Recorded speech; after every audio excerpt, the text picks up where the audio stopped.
It's getting close. It's getting close. Midweek countdown. I'm kind of glad this game's on Monday now. I don't even know if I can stand it. You got to prepare yourself mentally to sit and watch each and every moment.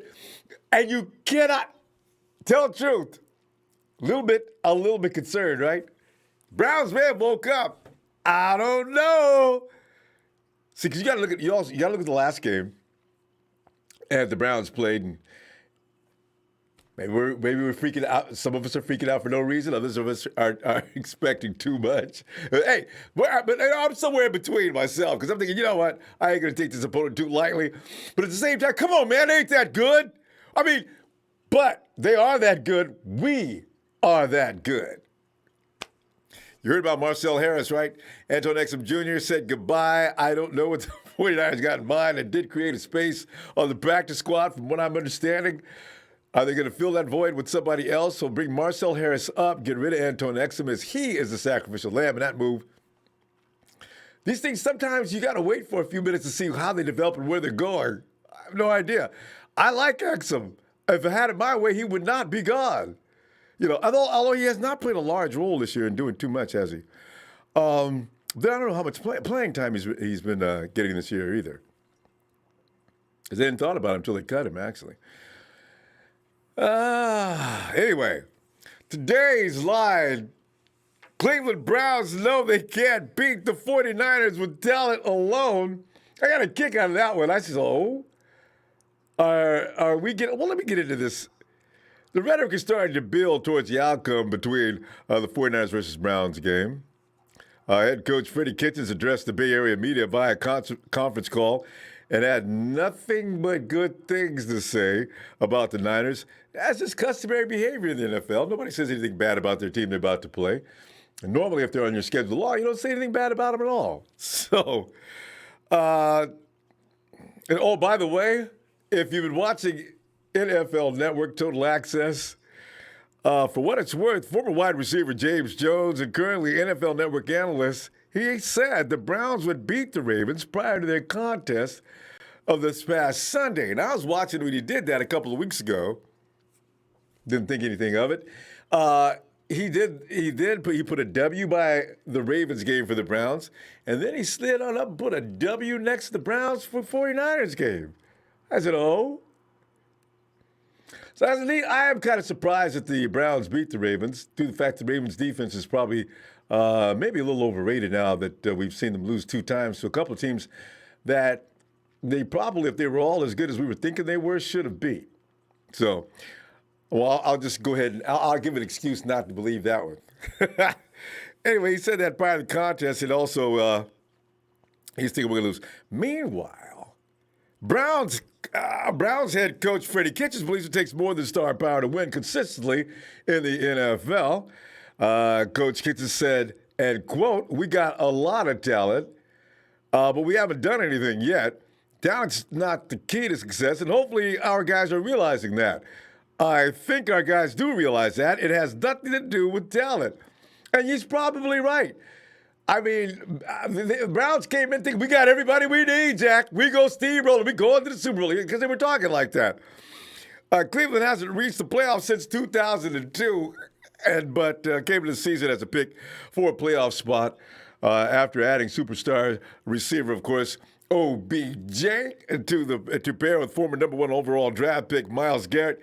And Baker, I don't take no stuff off of nobody, Mayfield. I don't care who it is. If they say something bad about me, I'm going to respond, and the media's going to know about it.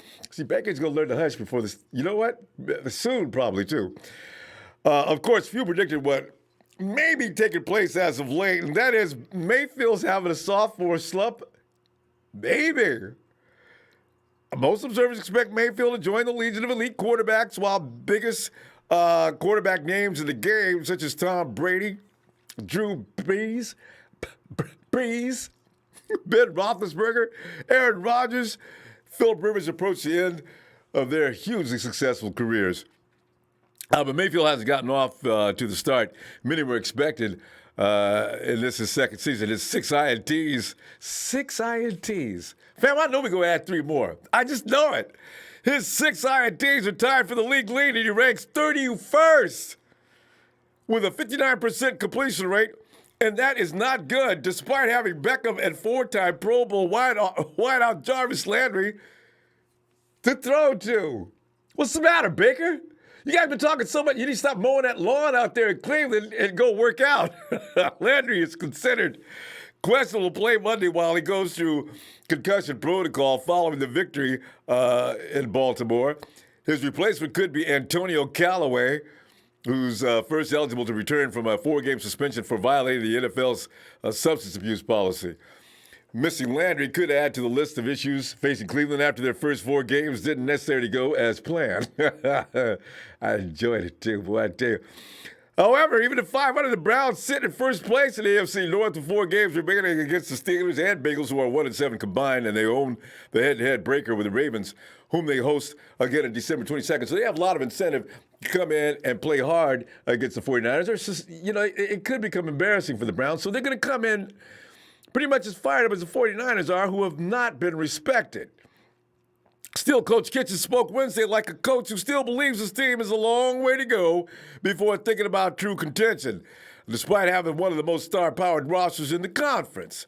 Kitchens added by saying, just about every year, the team that wins the Super Bowl is not the most talented team. It's a team that believes in each other, holds each other accountable, they rely on each other, and they then go out and play well. That's who usually wins. It has nothing to do with talent at all. Hell, these are National Football League players. Everybody's talented. There's some people more talented than others, and that doesn't guarantee you success. But while Kitchens is trading, unquote, while Kitchens is treading lightly in his rhetoric, so as not to fire up the still disrespected 49ers. And the 49ers are stinging behind a lot of things that are being said about them. No matter what they do, no matter how many games they win, they will find ways to say the 49ers ain't. I like to keep the language clean on this program, but they will still not give the 49ers any respect until they get all the way to the playoffs. You bet you see, we can go 9-0, fam. Just prepare yourself. If the 49ers do go buck wild here and don't lose another game for 4 or 5 more games, still, the rhetoric will continue to be, well, the 49ers have had ease of schedule. And, they just go on and on, But like Kitchen says, this is the NFL. There is no cakewalks out there. Even the worst team in the league can get you if you're not careful. Here's the thing about the 49ers. Unbeaten 49ers are missing key players in this game, so it's not like the Browns are the only ones that are battling demons. 49ers are into the game, hoping to improve to 4-0 for the first time since 1990. 1990! When we won the first 10 contests in a row, but they'll do so without key players in important positions, and all of us are concerned about that. Joe Staley is going to miss his second straight game. Rookie Justin School is going to be in there, likely to match up with Garrett. That really, really concerns me. And I believe in School, and I just don't think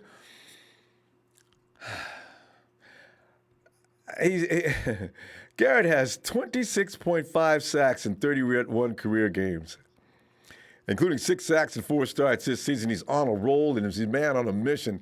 Additionally, the 49ers will be without cornerback Kittle Witherspoon, who will likely be replaced by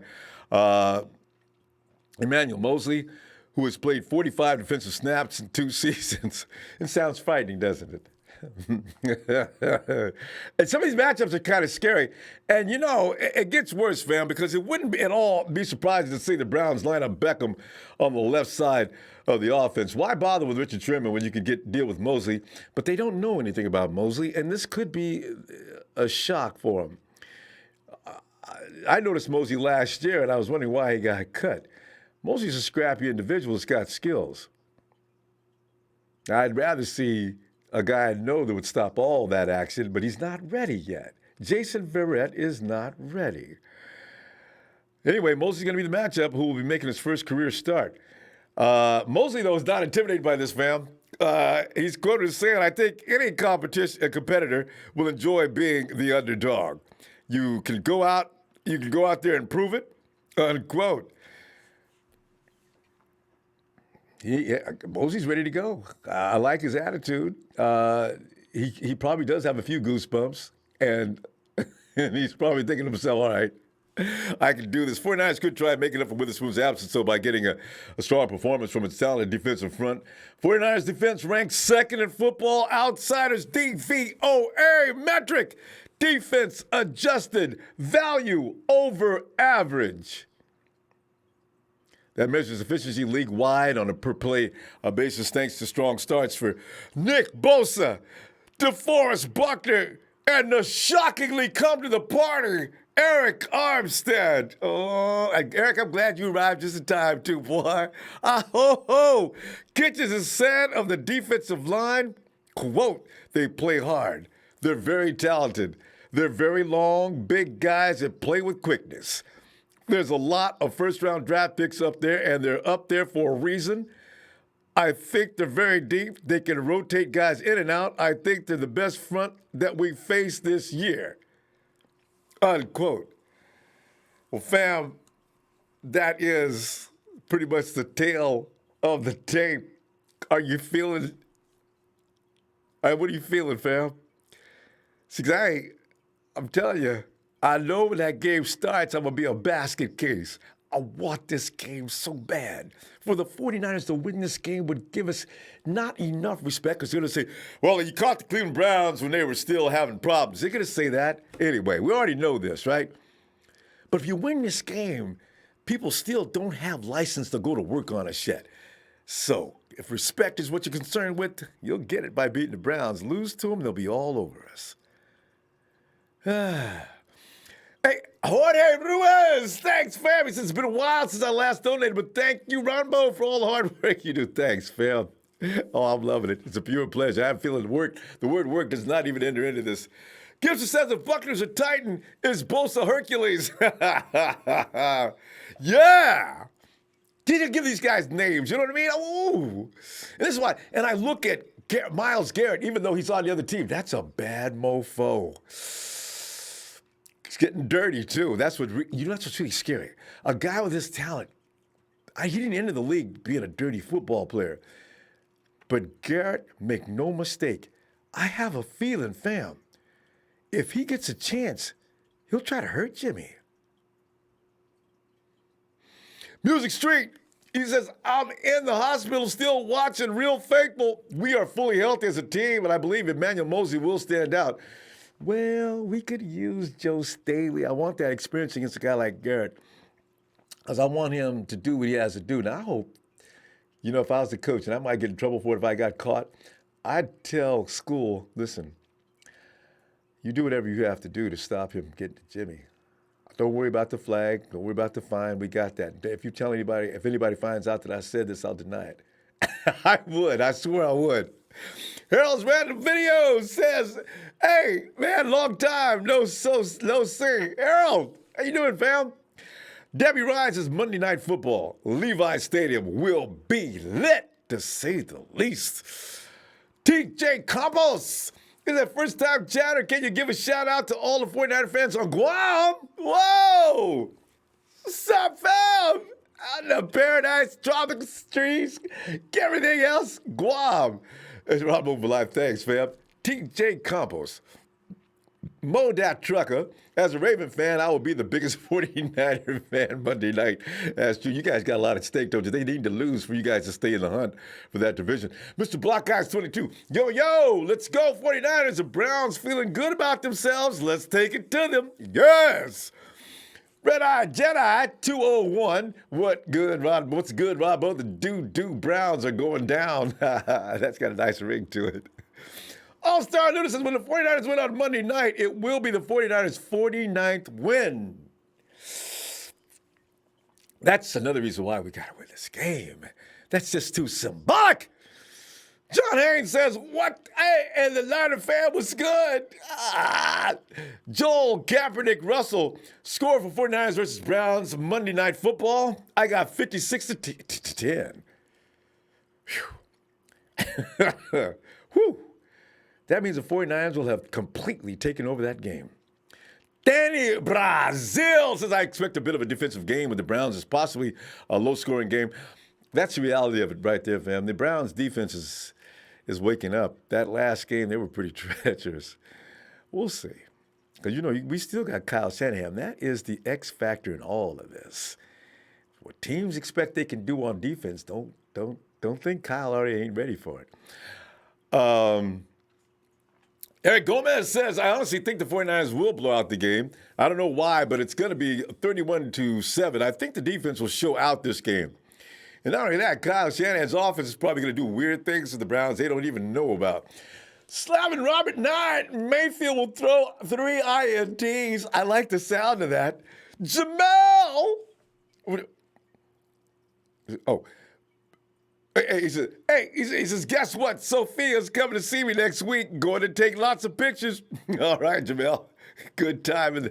It's always great to see you later. Big Jerry, my only concern is the cornerback position. Heard that we are thin at that position and Verrett is hurt. Well, you know what? We're not really thin at it. We just don't have the, even if Mosley gets into trouble, you can always send Jimmy Ward in. You can send CJ or DJ Reed in. I don't want to see that happen, though. You know what? I tell you what, though, be worried about Baker Mayfield. That boy, he's going to be under siege from the first quarter to the fourth. If he can launch an assault from the pressure he's going to be under all game long, and remind you, we got a healthy Nicky B coming in. That ankle's not going to be bothering him this time. I don't know what D Ford is like. This is key. If he's feeling good, this game's over before it even starts. Baker Mayfield will be buried. And that you can be assured of. Hey, Lewis! Oh, Ronbo. Lewis. What's up, Ronbo? Oh, Lewis, man, I'm getting all worked up. I was cool Monday. Every day that goes by, though, I'm getting that little nervous, weird feeling like you drink too much coffee. It bothers, it's gnawing. But, Lewis, what are you thinking, man? You're looking at all these perspectives and thinking of all things being equal at this point. They maybe have Landry out. We got Staley out. We got Witherspoon out. Some people got, what do you think is going to happen here? Well, yeah, so actually, Ronbo, I'm looking at a big game for Bosa and D Ford. Both left tackle and right tackle for the Browns are actually struggling, and they're actually ranked the bottom Pro Football Focus per pressures right now. They're allowing a lot of heat on that boy Baker. I think that's probably one of the big reasons why Baker's struggling is that he's not seeing he's seen so much pressure like he's never seen before. So that's a good point.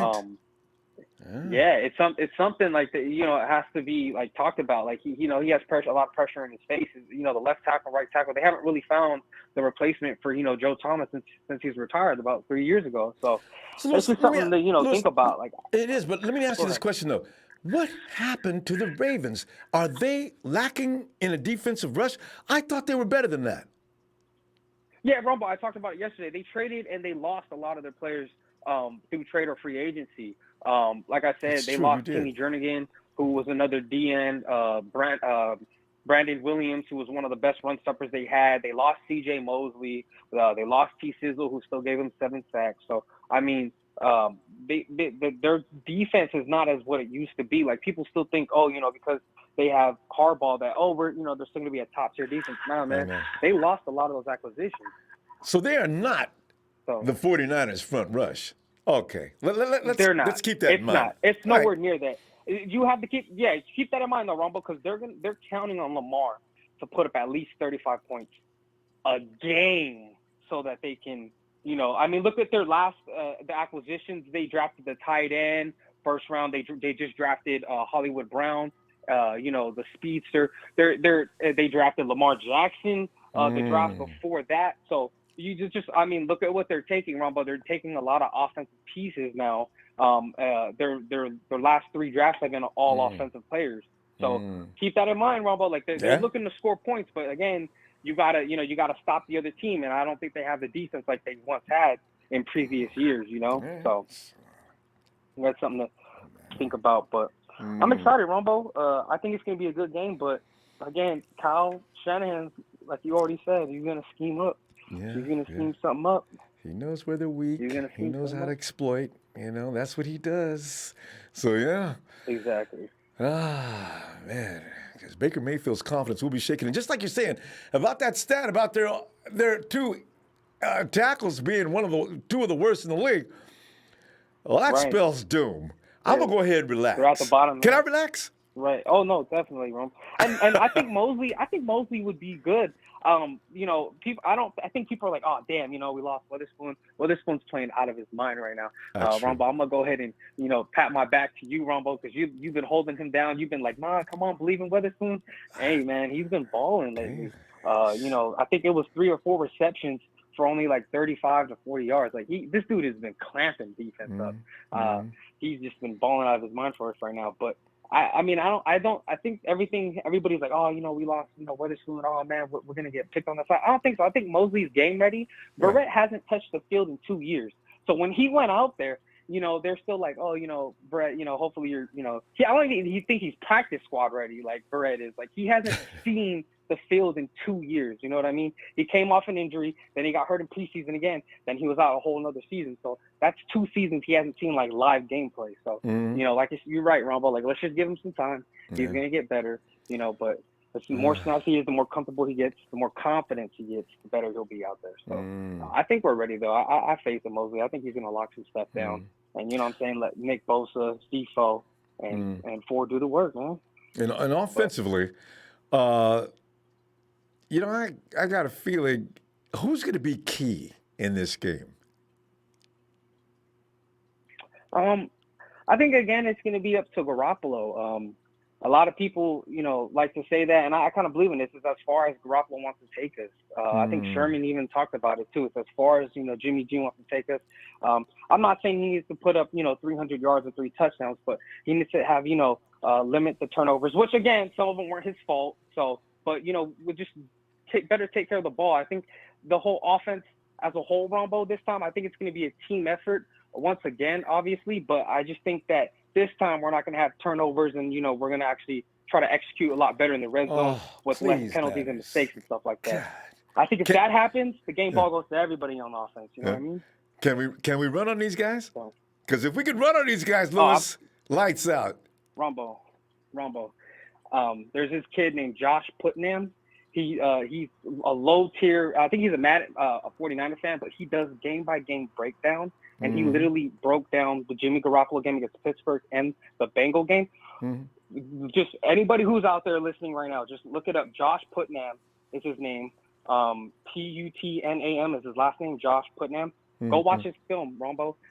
The way Kyle schemes these guys up, Kyle will put up any offense on anybody, Rombo. I don't care who it is. It could be Bill Belichick. He'll still put up points, just like put up 28-3. Rombo. I hear you. So. Just the schematic forms that this kid does, like, and the way he used use check. Oh, Rombo. We'll elaborate that more when we have the one-on-one. I'll talk about more about the. There you go. All right. Because we gotta go now. All right, Rombo. All right, fam. Yep, absolutely. Shout out to my TNT brethren, Trey, Trez, Dre, Jerry Fresh, Russo, all my guys, Will, my boy Will. Thank you, Rombo, again, and you have a good night, brother. God bless. Thanks, Lewis. All right? Talk to you shortly. All right. It's Lewis. I knew if I came in here and talked to you tonight, fam, I'd start to relax. I'm getting crazy here, you know what? Man, Mondays could be. I'm gonna probably lose weight between the morning and evening. Hey, 352, you're in Dade City, Florida, and I got a note from somebody in email today from Florida. Hello, who is this? Florida, Dade City, come on in. And yeah, hello. Yeah. Are you Omar? By any chance? Yeah, that's correct. That's me. Hey, Omar! I got your note. I saw that. I didn't read it yet. I just saw Omar Roman. This is hi from Dade City, Florida. We have a Niner Empire group. Hey, Omar! Tell me about it. Yes, sir. Yeah, I have a friend of mine named Fernando. He ended up making up the Niner in the Niner Empire, and so we all meet up on Sundays to watch the games together. All right. You guys got a dish or I mean, you guys got an NFL Network? How you guys viewing the game? No, like we're going to the bar and we know the owner, and like we have our own floor with our bandanas, our posters up, and we all watch the game together. Man, it's pretty lit. Yeah, that's what I'm talking about. Whew, love it. Absolutely. Omar, You guys, Absolutely. are you Yes, sir. ready? Are you ready for Monday night? This is the game Man, of games. listen, man. Hey, a lot of people are just not giving us the credit. I've been a Niner fan for 31 years, and I'm a first-time caller to your show, Appreciate you and I too. like your show. But we're gonna like, and I think that we're gonna scheme these guys. I think that we're gonna run away with these guys because it's no competition. I'm sorry to be so cocky, man, but my team, I've been waiting years for this, and it's time for us to just explode on Monday Night Football. It certainly is. And we got all the tools we need, and the Man, we operator have of the everything. tools. Oh, yes. I'm telling you, man, this team is going to be nasty, and we're going to explode on Baker Mayfield's not going to know what hit him. Appreciate you. I like the show, but we're going to like. Is that a feedback?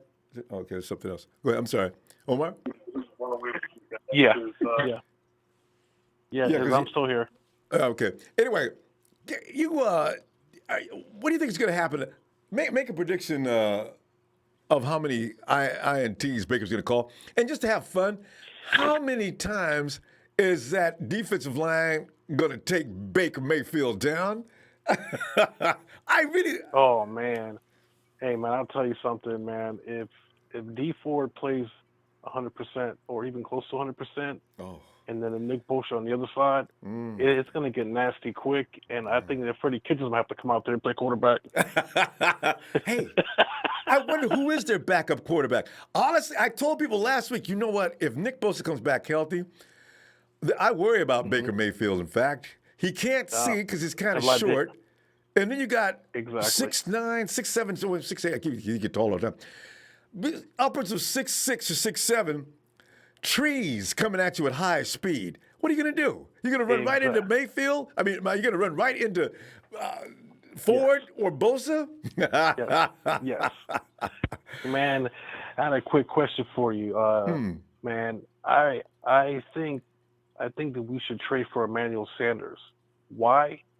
Because if we put him in the slot with Marquise Grissom and then have Deebo Samuels, I mean, oh my God, I mean, the sky's the limit. I know a lot of people like don't agree with that, but I think we should go get him. Why not? Well, you know, it is a good idea because Emmanuel Sanders is a potential. Well, he's an all-star, right?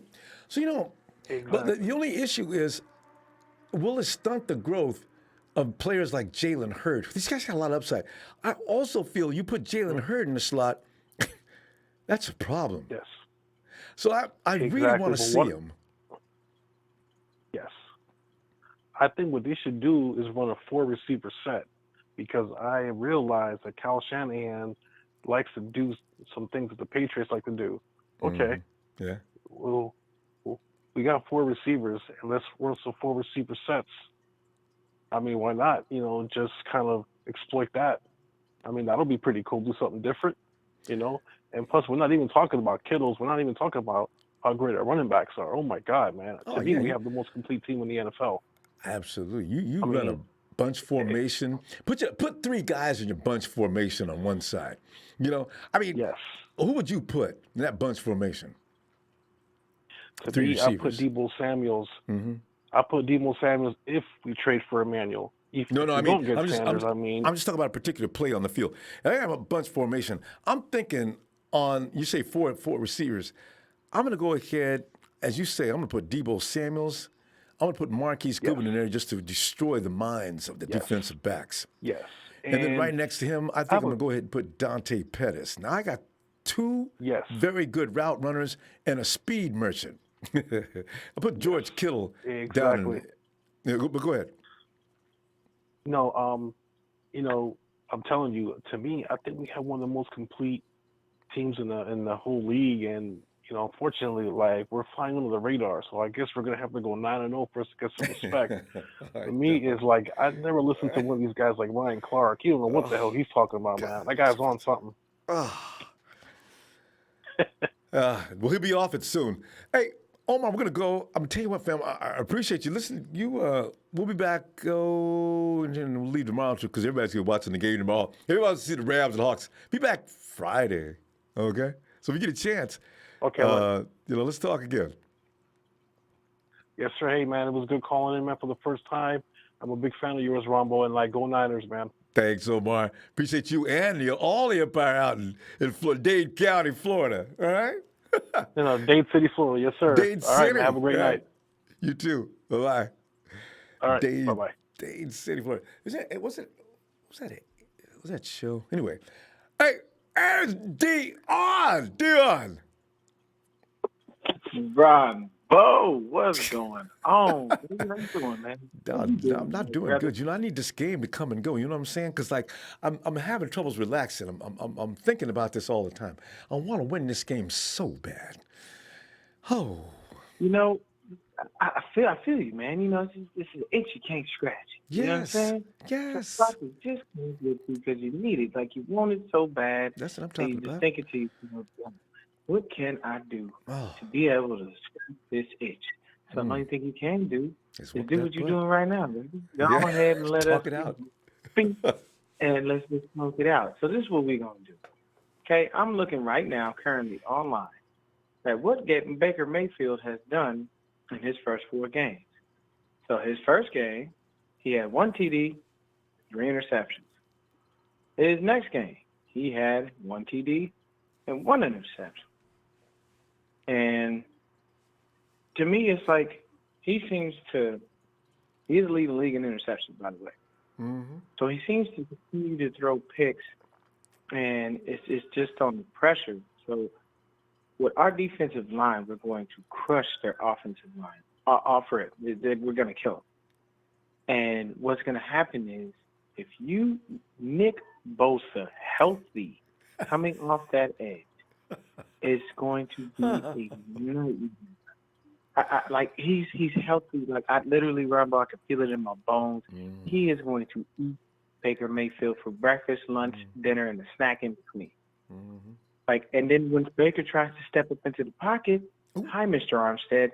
Hey, Mr. Buckner. How are you? It's you don't have anywhere to go. And if you decide, okay, if D says, you know what, man, my knees bother me and I can't go, that's fine. Just put Ronnie Blair in. It's okay. Yeah. So anywhere you go, you have people that are no less than 6'4". Small guy. What? And Armstead, have you seen Armstead's wingspan? It's ridiculous. He looks like a condor. Ridiculous. And then you have, as far as our DBs, I'm going to tell you, this is what I think is going to happen. Emmanuel Mosley will start in place of Keller Witherspoon because he's more game ready. And I'm going to tell you right now, you know what they're going to do? They're going to work Barrett in and out. They're going to say, hey, man, come in on this play. Get some experience that they'll work him into a point where he starts building up. Building up to game speed and getting back into the rhythm of things, and spelling Barrett like that lessens the likeliness of him getting injured, which makes sense. So we have the defense all played out. And what they don't understand is if you don't have Odell Beckham Jr. and Jarvis Landry, so we just have to stop OBJ. And what we can do is we should just tell Sherm, wherever he go, you follow him. If he go to the bathroom, you stand right outside that stall. I've always wished they would deploy that kind of defense because a lot of times teams won't switch their defenders from one side to another. I want this determined. Follow him to the sideline with his $350,000 watch and make sure he ain't doing nothing. I want him all over him like stank on you know what. Yes. But the beauty of it is we have this game in hand. You know what I'm saying? Baker Mayfield is actually extremely inconsistent this year. Isn't he? He's very inconsistent. So the beauty of that is we could take advantage of that in ways that you couldn't imagine. Like we're going to literally go in there and go home. Everybody's thinking, oh, they're coming off the bye week. They're not doing what we're doing. We are humble. We are calm. We are smart, and we are going to come off this bye week, and we are going to rip Baker Mayfield to shreds. And the beauty of it, everybody's like, oh, well, what did they run on you? Are you serious? We don't allow rushing. Please, yes. Don't pass. Run the ball. Yeah. Go ahead. Go try. Run. Yeah, I want you to. I want Nick Chubb to go ahead out there and think he's finna run and score 3 touchdowns. That's a joke. The only way Nick Chubb is scoring 3 touchdowns is if by a freak of nature chance he gets into the open field. Because he actually, according to Next Gen Stats, he was the fastest player last week. I think he hit like 21 and something miles an hour. So Nick Chubb is fast in the open field, And he's but strong. he's got to get there. Mm-hmm. So you can't get there if you got to get past Quan, you got to get past Fred, you got to get past our line. You know what I'm saying? So it's not going to be one of them situations where he's going to have that luxury. Mm-hmm. So, you know, it's just we are literally ready, and I'm itching to get to the game too, Ronbo. Monday night is just going to be so beautiful. I mean, I feel like we are literally going to go in there, and as long as we eliminate these turnovers, we will go ahead and in front of us. If we go in there, I don't feel like if we go in there with another 5 turnover game, we're going to pull out another W. I don't like that. You get one of those. You get one, and that's it. You get one. Yeah. You don't get 5, 6, 7, and 8. So if you get one, even if you just, hey, look, you know what I'm saying, 1 turnover, it's not that bad. But we go in there, Jimmy's ready. Everybody is on par. And then the thing is don't deactivate Mr. Wilson. Please don't. Because I want Mr. Wilson to go into the end zone. I want us to get down there by the 1-yard line and then say, damn, man, we got to face Jeff. Shit, I don't know if we can do this. Here's the thing. Why? Here's the thing. You know, is he going to be activated? Kyle's he's not telling anybody anything. He's making excuses. He's saying things like, well, a lot of that was due to the blocking. Kyle, whoa. And then, anyway. Ronbo, did you know we all feel as Niner fans we have the best tight end in football, do we not? We do. It's already been proven statistically as well. There's this company called Pro Football Focus where everybody is there. And next thing you know, who's the best tight end in football rated by them? George Kittle. Who's the number 1 rated player per Pro Football Focus? George Kittle. So when people say, "Oh, he doesn't have a lot of catching yards, and he doesn't have a bunch of touchdowns," George Kittle is blocking and catching. Many other things. Exactly. He's that great. D, we got to stop though. Damn, you know what? You need to contact me too at Ronbo Sports at gmail.com, and we need to get together and do some talking. So hey, go ahead and do that. Ronbo Sports at gmail.com. I'm gonna get it. All right. Yeah, we're gonna go. I want everybody else to get a call in. I'm just gonna shout out our boy Russo. I just hooked up with him. Good. Russo is awesome. He's great videos. And of course, shout out to my brother Dre. You know I'm gonna shout out Dre. That's my dog, man. Another LA cat. Yeah. Ronbo, appreciate you for everything that you do. Thank you for the channel, man. And I'm gonna keep on watching. Be easy, Thanks, D. All right, fam. Have a good night. And fam, Dion, if you see him in the chat, click his name and go to his channel. He's got great content going on. Fresh perspective, same thing. Russo, SF49, all those guys. We'll keep telling you about them. Hey, Mark Lamar has a harsh truth. His Marquise is expendable. He's fast but inconsistent, and we've not been able to rely on him over the years. Bring on Sanders. True. I think Marquise is. He has a role he's playing. Even when Marquise is not making a lot of catches or getting a lot of shots, he's still causing concern and problems in the secondary. I remember last year, Kittle's best game of the year had a lot to do with Goodwin. You would see plays as they'd run the replay. You would see Goodwin, Kittle going downfield. Goodwin takes the defense with him because ain't nobody letting you go deep on him. And you let Goodwin get a step on you, it's over, right? Kittle would cut in right underneath, sit right on that, boom, every time. Because you've got no choice. You're going to let George, deal with George for a shorter gain if you can, but it's hard to contain him, or let Keese get loose and it's dead. You're done.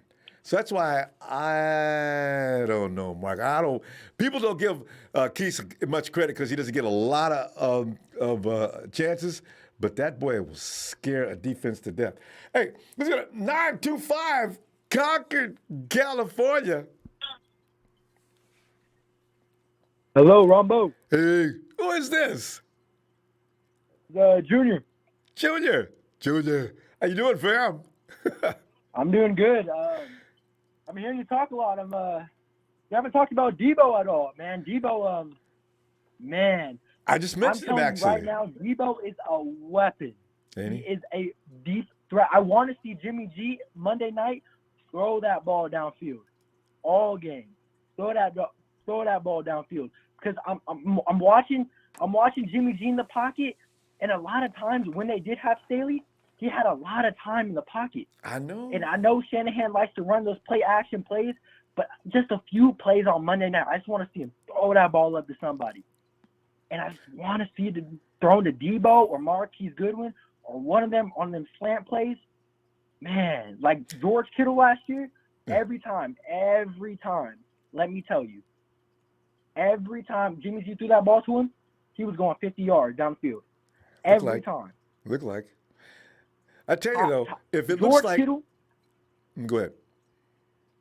George Kittle, guaranteed is the best tight end in the NFL, my opinion. But a lot of Niner fans would say that. Yeah. George Kittle is such an elusive player, and once he gets the ball, he's going 10 more plus yards. Easily. That's just easily. You can't stop him. Mm-hmm. Nobody can stop him. Mm-hmm. I'm telling you, everybody wants to talk about our defense. Our defense is amazing. Let me tell you, one of the best, top 5 in the NFL right now, our defense. But y'all got to give us some slack to the offense. Yeah, we had a few mistakes against the Pittsburgh. Yeah, turnovers. Yeah.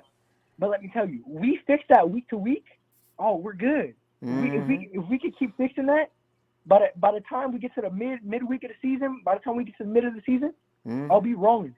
Oh, we be rolling. Let me tell you, man. It's just that way. And as I was going to say about going downfield, if Kyle sees that the offensive line can contain, he will send bodies down the field. Don't worry about that. But he's going to have to work. It's going to have to play action is going to have to dictate the pace of the game. You want to get those linebackers on their heels. You want to take advantage of them as much as you can because everything Kyle does is to take advantage of the mismatches, right? So if it looks like, and we got Tevin back this week, if it looks like Tevin can abuse your linebacking crew, if it looks like Matty B can abuse them, he's going to do that and then loosen it up. And then now you got the linebackers guessing. Now you shoot that shot downfield, And we got Debo, our running back core, amazing. Let me tell you, we have 3 running backs, amazing. Matt Breida can run the ball like no other. He is an all-star running back. Don't sleep on him. He will take that ball up, give him some space. He'll take that ball up to the end zone every time. We saw it last year. We didn't have a running back core last year with Jared McKinnon out, and then we don't know what we're going to do with Jared McKinnon no more. I don't know if you want to keep him one more year or what. But let me tell you, if that besides Myles Garrett on that line, on that D line for the Cleveland Browns, I just don't see them stopping our run game or our pass game at all. We have our Niners team is one of the best in the league for a reason. Now, I don't watch ESPN or any of that no more because they are just haters. Man, I can't watch the NFL Network or ESPN anymore. I just can't. Did you see Richard Sherman's tweet when he was talking about also when we beat the Bucs, it's not a problem. But when who beat the Bucs last week? What's it called? Yeah, the Rams. And you're talking about Ryan Clark, right? Ryan Clark says the Bucs just got beat off the Rams, and then Sherm comes in and says, funny, the conversation wasn't like that after we beat the Bucs. Funny how that works, RC. Exactly. RC. I can't watch this. I just can't. Yeah. But I'm going to finish up here. I know people want to get on the call. I just want to say thank you, Ronbo. I've been watching your show for a long time now. I always look forward to these lives, man. I just want to say thank you so much. Yeah, Niner fam appreciates you. Thanks, Junior. Have a good night. Thanks, fam. See you later. Right. And looking forward to hearing from you again. My best to Concord, California. I got friends over in that area. Antioch, Kent, Concord. Love it. All right, fam. Have a great night. And we zoom on over to see what's going on with Phil. Hey, Ronbo, how you doing? Phil, as I said, I'm nervous as can be, man. I mean, I'm excited. I'm excited and nervous. It's a weird feeling. It is. I've not felt like this in a long time because we've not been in this position in a long time to even feel like this. Yeah, I've always been feeling doom and gloom, but this is like we could beat these guys if we just would. Well, I think the next 2 games are going to be huge. We get through these next 2 games. Peter King said it in his power rankings. Don't blink. The 49ers could be 8-0 before you know it. I love the way that sounds. Yeah. I mean, if we get through these next 2 games, I think the haters are going to have to they have to bow down. You got to bow down, Phil. Yeah. Got to stop it. But Stop it. we got to get through this next one, and I think here's my key players: Fred Warner and Quan. If they stop Chubb, if they fill the holes and keep Chubb from being effective, then I think the defensive line can pin their ears back and go after Baker and crush him. Because you're right. They're going to try And to that run. will be the key. Yeah. That'll be the key. Stuff their run, because they ran against the Ravens All day. all day, All 165 yards for Chubb. Oh, I mean, God. and that set up their passing game. Yeah. So I think they're going to try to come in with the same theory, but if you stuff their run, Game plan nixed. game Yep. over. Yeah, exactly. Because then the defensive backs can crash on the wide receivers. Yep. And I think Mosley's going to be fine. He's more physical than Witherspoon. True. Hope he doesn't get flagged. He's going to be physical with the guys. Yeah. As long as he doesn't get penalties, I think he'd be fine. He played well in the preseason, and I think he's going to be okay. Yeah. I got faith in him. I liked him last year. I think School's going to be fine. I think he's getting better every game. He's going to get improved. Yeah. And maybe we found our backup to Staley in the future. So or his starter, because after Joe's 2 more years, this all School works could look out. great. Yeah. So Pro Football Focus had our number one. They had our team as the second-rated team in all of NFL. They had our offensive line as one of the best in the NFL. And our defensive line is one of the best in the NFL. So, and where do you win the games? Where do you win games, Phil? In the trenches. Yes.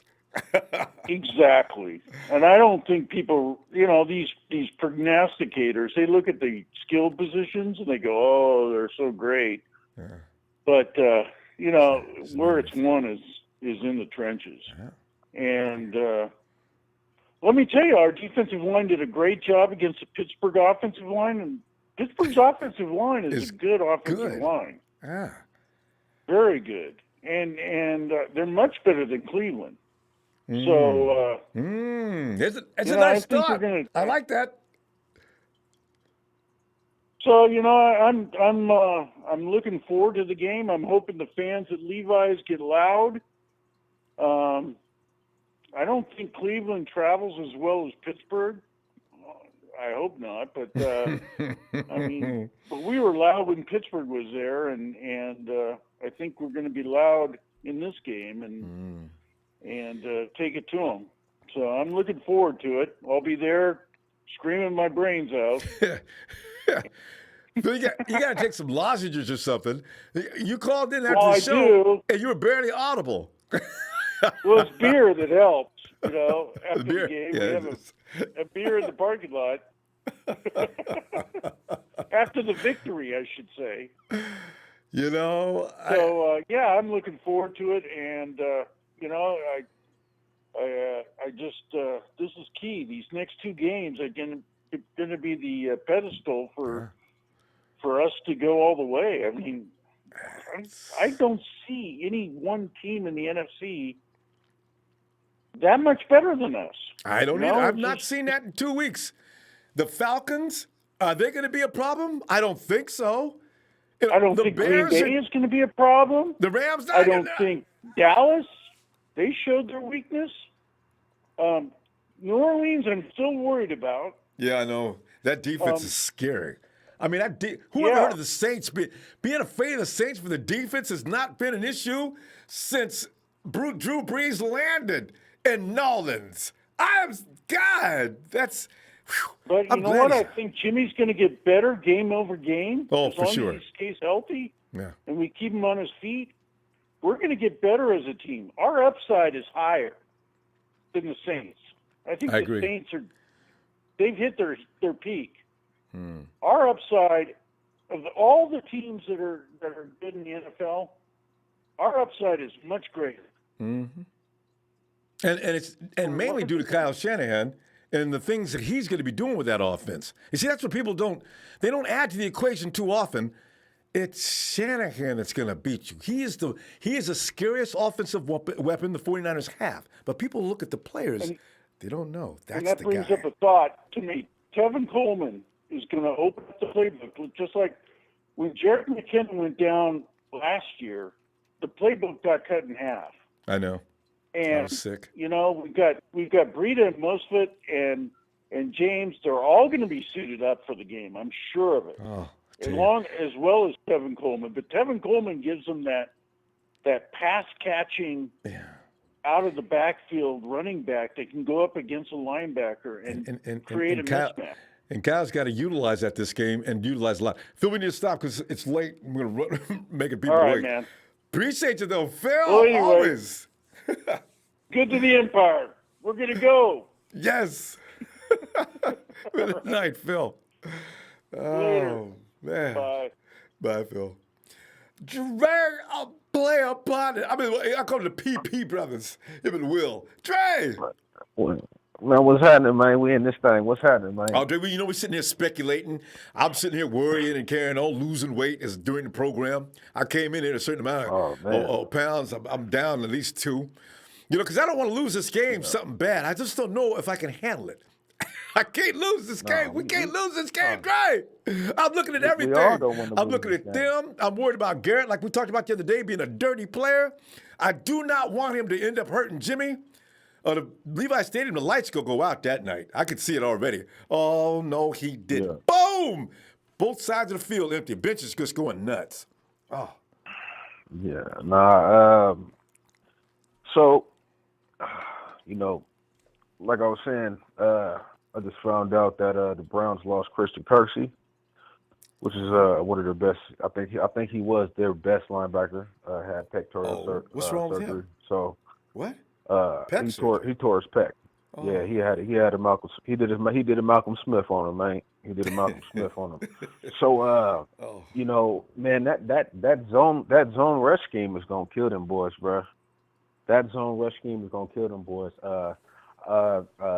When we talked last, I said that I was gonna watch the Browns game and look at Myles Garrett's snap count and look how they utilize him and see what his moves was. And like I said, man, he has one move. It's the bull rush. Mm-hmm. Bull rush. He has no speed coming off the edge. He does take plays off occasionally. Mm-hmm. He gets gashed real quick. I mean, when you got all that muscle on you, man, it's hard to keep that oxygen in you. It's hard to keep that oxygen in you, bro. And Dre, you know what? From what you're saying there, though, what if the 49ers pick up the pace on the snaps? Then you wear him out even faster. You already know Shanny gonna go to that no huddle by the third quarter, bro. You already know what Shanny gonna do. He's gonna do the same thing he did against all the other teams, bro. They're going to get gassed.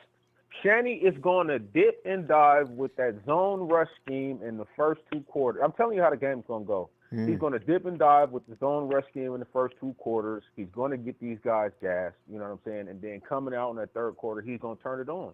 I'm trying to tell y'all, man, Chubb is not going to be the running back that he was against the Ravens. I don't see that. And there's 3 reasons why. One is Eric Armstead against the rush. Mm-hmm. On the other side, you got Big Defoe. Mm-hmm. And then, them 2 guys in the middle, man, Warner and that boy named Quan Alexander, man. Mm-hmm. I mean, it just ain't going to happen. It's just not going to happen. Oh. And if you look at the way that Freddie Kitchens is utilizing OBJ, it's just ridiculous. I mean, they got this dude catching flats in the backfield, trying to run for a gain, get his head toe off. They got him doing slants across the middle. Yes. They got him doing pick routes, you know what I'm saying? Man, this guy ain't built for that, man. He got body slammed and choked out, you know what I'm saying, this last week. Dude had 2 receptions and 7 targets. I'm not worried about OBJ, y'all. You know what I'm saying? If we stop the run and make them depend on Baker Mayfield's arm and get after his ass, you know what I'm saying? It's game over, guys. That's all we have to do. Take Bradley Chubb out of the game just like we did Joe Mixon. Take him completely out of the game, and we'll be A-OK. You know, that's a good I'm point. not worried about We this did do Joe defense. Mixon up, didn't we? I forgot about that. Oh, And man, he had 11 over. yards rushing. He Look had at 11 Man yards City. rushing. Non-factor. Yeah, man. So, you know what I'm saying? Yeah, you get in OBJ's head, you know, knock another earring out of his ear, you know what I'm saying? Possibly choke him out if we got to, you know. Try to take his get watch after off. Baker Mayfield. Yeah, get after Baker Mayfield, you know what I'm saying? Sack him and whisper in his ear, "Are you feeling dangerous today, Baker?" You know what I'm saying? Pin your earbacks, you know what I mean? Hey, man, I see it like this, man. If we can sack Baker Mayfield 3 or more times, if we can get 20 pressures, if we hold Bradley Chubb under 80 yards, we win the game. Got this. I'm not even going to worry nothing about offense. Kyle Shanahan is going to scheme the hell out of Freddie Kitchens. They'll take care of themselves. Freddie Kitchens ain't going to know what's going to hit him, man. Freddie Kitchens ain't going to know what's going to hit him. Yeah, he's kind of Kyle overrated. Shanahan had Kyle Shanahan had 2 weeks to scheme for these guys, bro. I like the thought of that, too. Had 2 weeks. He's had 2 weeks to scheme for these guys, and he's had a game film to watch against these guys against the Ravens. Plenty of time. So, best believe. And don't think he ain't went and watched that Titans film when the Titans put up damn near 50 on them boys. Don't think, man. Oh, yes. Here. Oh, true. Man, look here. Hey, bro. I'm not worried about the Browns, bro. I'm not saying that I'm not saying that we just gonna walk through them, but I'm saying that, you know, in our defensive front, you know, having Quan Alexander in the middle, having that presence with Richard Sherman on the outside, you know what I'm saying, and getting after the quarterback, I think that's what propels us to win the game. And then we have elite special teams, man. We're going to pin these guys back, you know what I'm saying, behind the 10-yard line multiple times. You know what I mean? And you see what they did against the Ravens. The Ravens had them boys on the 7-yard line, and they're going to let Bradley Chubb run for 90-something, 93 yards. You know what I'm saying? And I see why we didn't give Richard Sherman that $40 million. I mean, not Sherman, but what's the boy's name? Earl Thomas, that $40 million, man. He got gas. Did you see how Chubb gassed that boy? He got gas. And how bad was everybody about that? Yes. Hey, bro, he ain't got that speed no more, man. Yeah. You know, we got that to do running the 4-3 over the top. Yeah, bro. Yeah, man, we got to do running 4-3. Yeah, man, shout out to my TNT fan, man. Trey Tress, Big Show, Gary Fresh, my player partner, Will in this thing, man. Shay Lewis, man, all of the guys, man. Shout out to Dion, man. Hey, check out Jerry Fresh, Perspective, Russo, you know what I'm saying? And my boy Dion, man. Dion puts out some good content, like y'all. You know what I'm saying? It's straight him in the camera. It ain't no theatrics or none of that. He just talking facts, football. You know what I'm saying? So go check that man out, man. And I'll see y'all later, man. I'm out of here. Looking forward to it, Drake. Have a good night, fam. Yes, sir. All right, bro. Oh, man. See, I knew that's why it was. Boy, Rev, would you come on in here, please? Ronbo. Rev, man. Rev, this is why I enjoy my family. You know what I'm saying? Because, like, I've been walking around talking to myself. If anybody see me walking down the street, what the hell is wrong with it? See, because I really do not know if I can accept this loss. You know when you play ball, coach says, boys, let me tell you one thing right now, every coach. It's not that you lost, but it's how you handle the loss. You know, and that's, I don't know if I can handle this, Rev. Rev, I'm feeling good talking to Rev. Make me feel even better because I know you got that ability. Yes. What are you thinking about this matchup? Oh, yeah. Well, sorry to be away for so long, you know, working 2 jobs that takes the time. You know, the bank wants the mortgage money, so, you know, got to do what I got to do. Mm-hmm. But let me jump into it. Let me give a shout out to my family worldwide, repping that beautiful red and gold 24/7, 365. Shout out to that man Ronbo for giving us this platform to speak our hearts, our minds, and our souls when it comes to this 49ers. Well, got that out the way. Let's jump into it. So I've been sitting here listening to everybody. Great words. You know, all shout out to everybody before me that spoke, you know, just preaching that faithfulness. You know what I'm saying? You can hear that passion, that love that they have for our 49ers.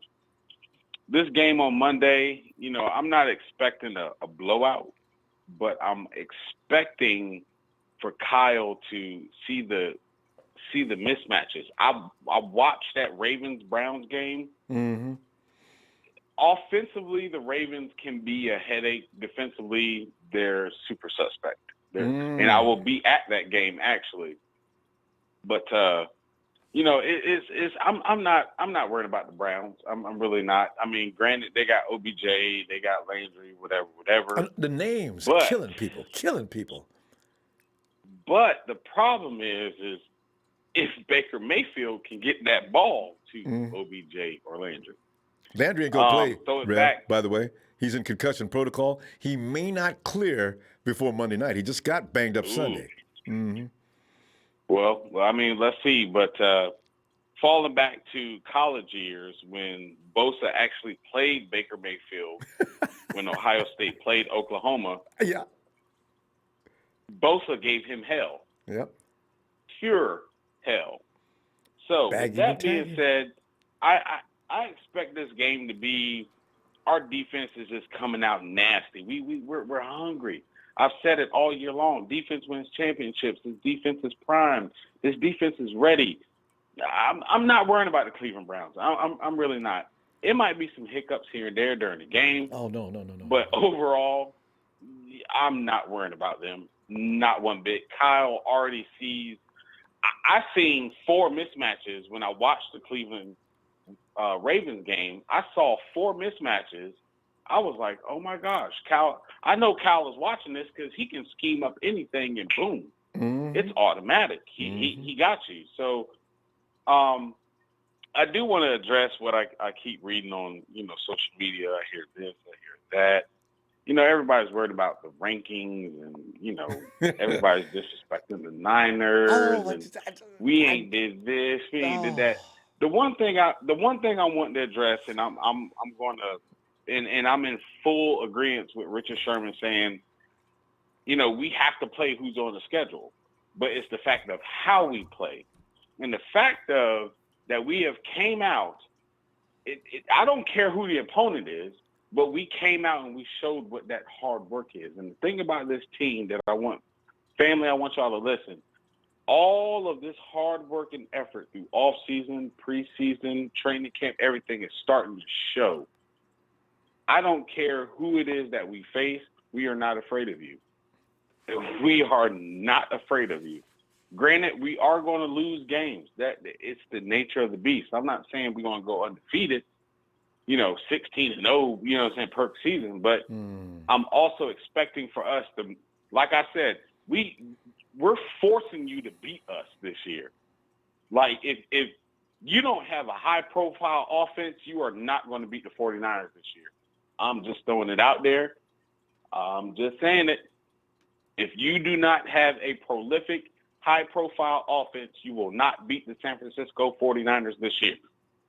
As far as the game on Monday night, I'll give Chubb between 60 to 80 yards rushing. I'll give him that. Yeah, that's a good mark. I'll give him that. But as far as breaking out and doing a $125 or something like that, nah. It's not going to happen. A 165 like he did against that suspect defense of the Ravens that I thought was all that. Yeah, 165 yards. Whoa. That won't happen. It will with number 56, number 54, the hot boys back there. It is not going. You got to have a prayer and a miracle to run 100 yards on us this year. And they ain't getting it. A prayer and a miracle. So and I know 3 or 4 revs on the field with you as your coach. Absolutely. But Ronbo, we thank you. We love you. We appreciate this platform. Hey, y'all rep your colors. You know what I'm saying? This is what we're doing. We're working hard. Don't worry about the rankings and all what everybody got to say. Game at a time. Let's do this. We got a focus in mind. We got a mission in mind. And that's what we're following. That's what we are following. Sunday, Book of Champions is coming. I got a good one for y'all. Like, looking I've been forward going to. deep with this one. So, Ah, Rombo, I thank you. We love you. thanks, Hey, fam. family represented. That's how we do it. And y'all know how I say, in order to be the man, you got to beat the man. Woo! That signature move by the Rev. I love it. Rombo. Appreciate you, fam. I'll Peace talk to you out. Sunday. Looking forward. Hey, fam, Rev, we'll be back fine but I know Yeah. you're working hard. But Sunday, you'll be off. We'll be looking for you. The pre-night For sure. before Christmas.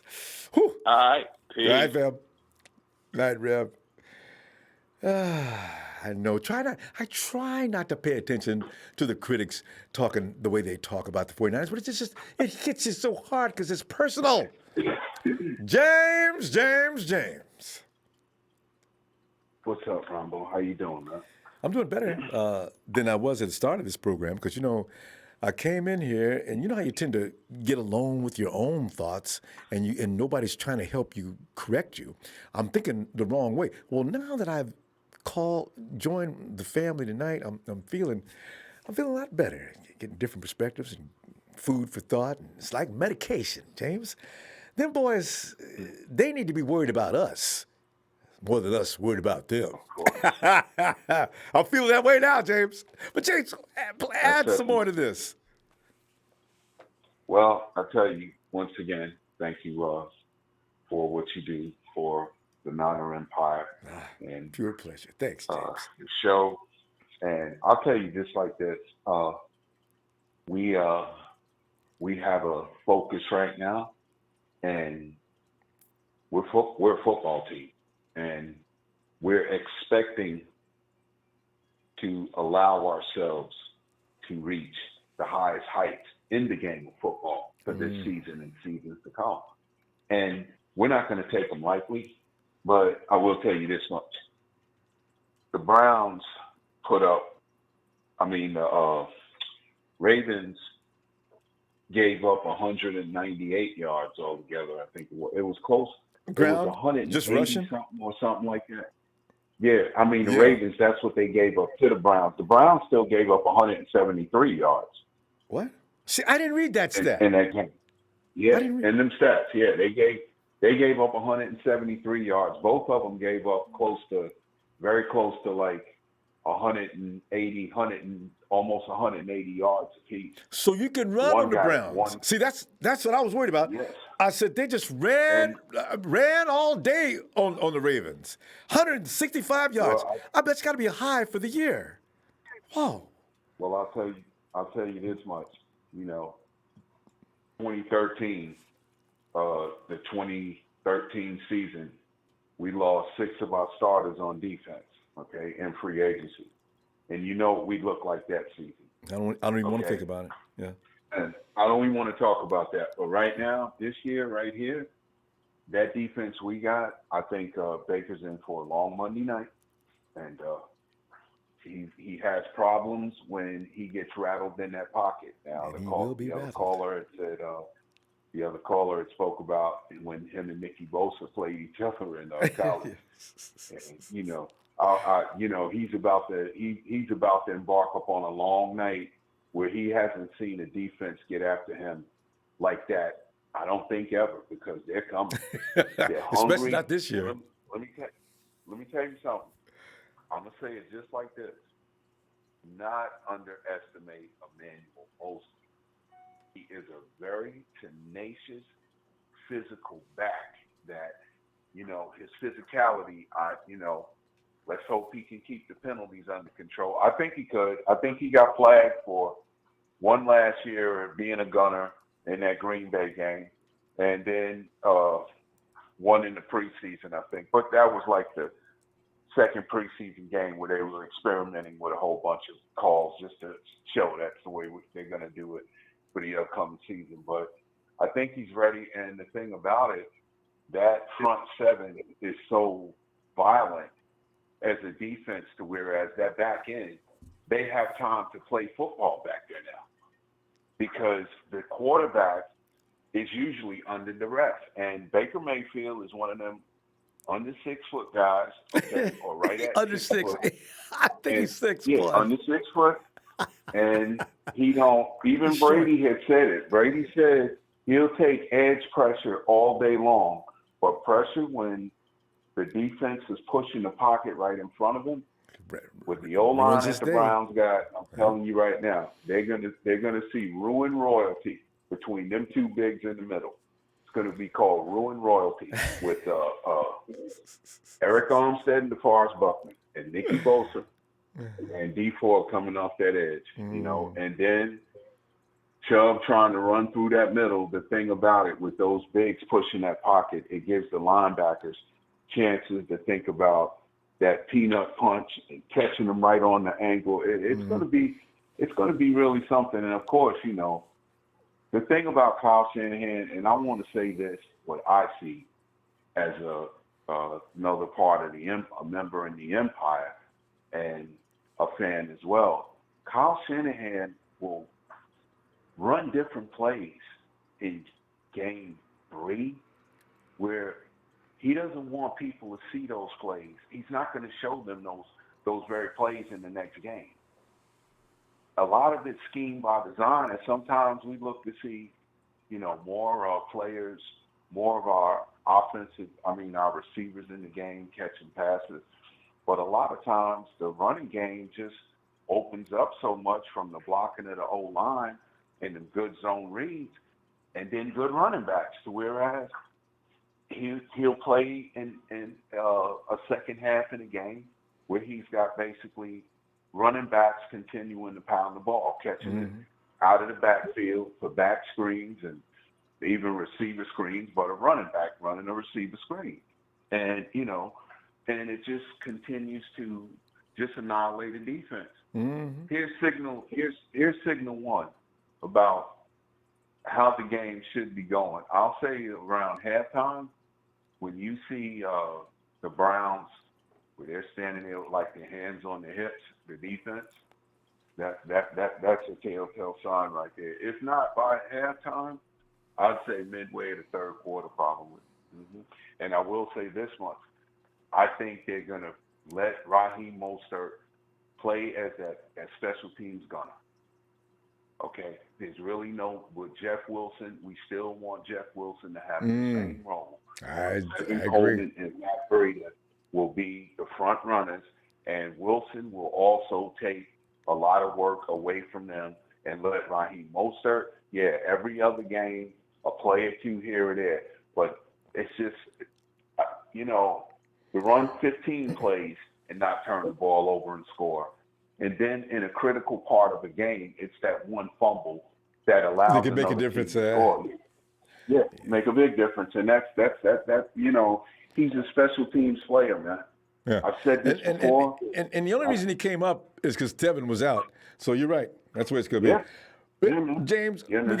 we got to pull up though, and I'll tell you what. I'll see you Friday night. All right, man. Thank you for what you do. Niner Empire, Niner for life. Have a great evening. Be blessed, and see you Friday night by the grace of God. Looking forward. Have a good one. You too, James. Night. Yeah, James putting it all in perspective. And I got to tell you, another thing about Kyle Shanahan's offense, that the fact that he has this long to design plays to ruin the Browns, I forgot about that aspect. This beating is going to be tailor-made. You know what I'm saying? Let's go to 925. You're in Orinda, California. Hello. Orinda, California. Orinda. Come on in, Orinda. Hello. See,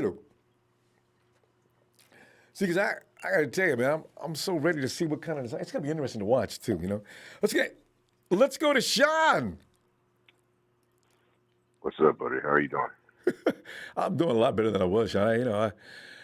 As I say, I'm looking at the Browns. They're overdue. They might be waking up like some of these NFL analysts would have you to believe. They're trying to tell sleeping giants waking up. What you saw, that offensive outburst. And then, John, when you look at the facts that the Ravens have actually been slouching a couple of games this year. It may be that defense was overrated to begin with. So, see, maybe that was okay. But, Sean, you go ahead. What are you thinking? It's worrying me. Yeah, there's a lot to be said about this game. So I want the Niners to get this W as much as any other faithful out there, but I keep hearing these fans talk about, make it seem like how easy it's going to be. Do I think we're going to beat Cleveland? Yes, but I also believe it's going to be somewhat of a dog. It's going to be somewhat of a dog fight. And what a lot of people don't realize is that Myles Garrett, he plays on both sides of the line. Do you guys understand that? He plays on both sides. So I already read it. He'll play anywhere on that line he wants. Yeah, and here's what I know. Here's some things that people are going to have to understand. And what they're going to try and do, they're going to try and get us to burn our timeouts.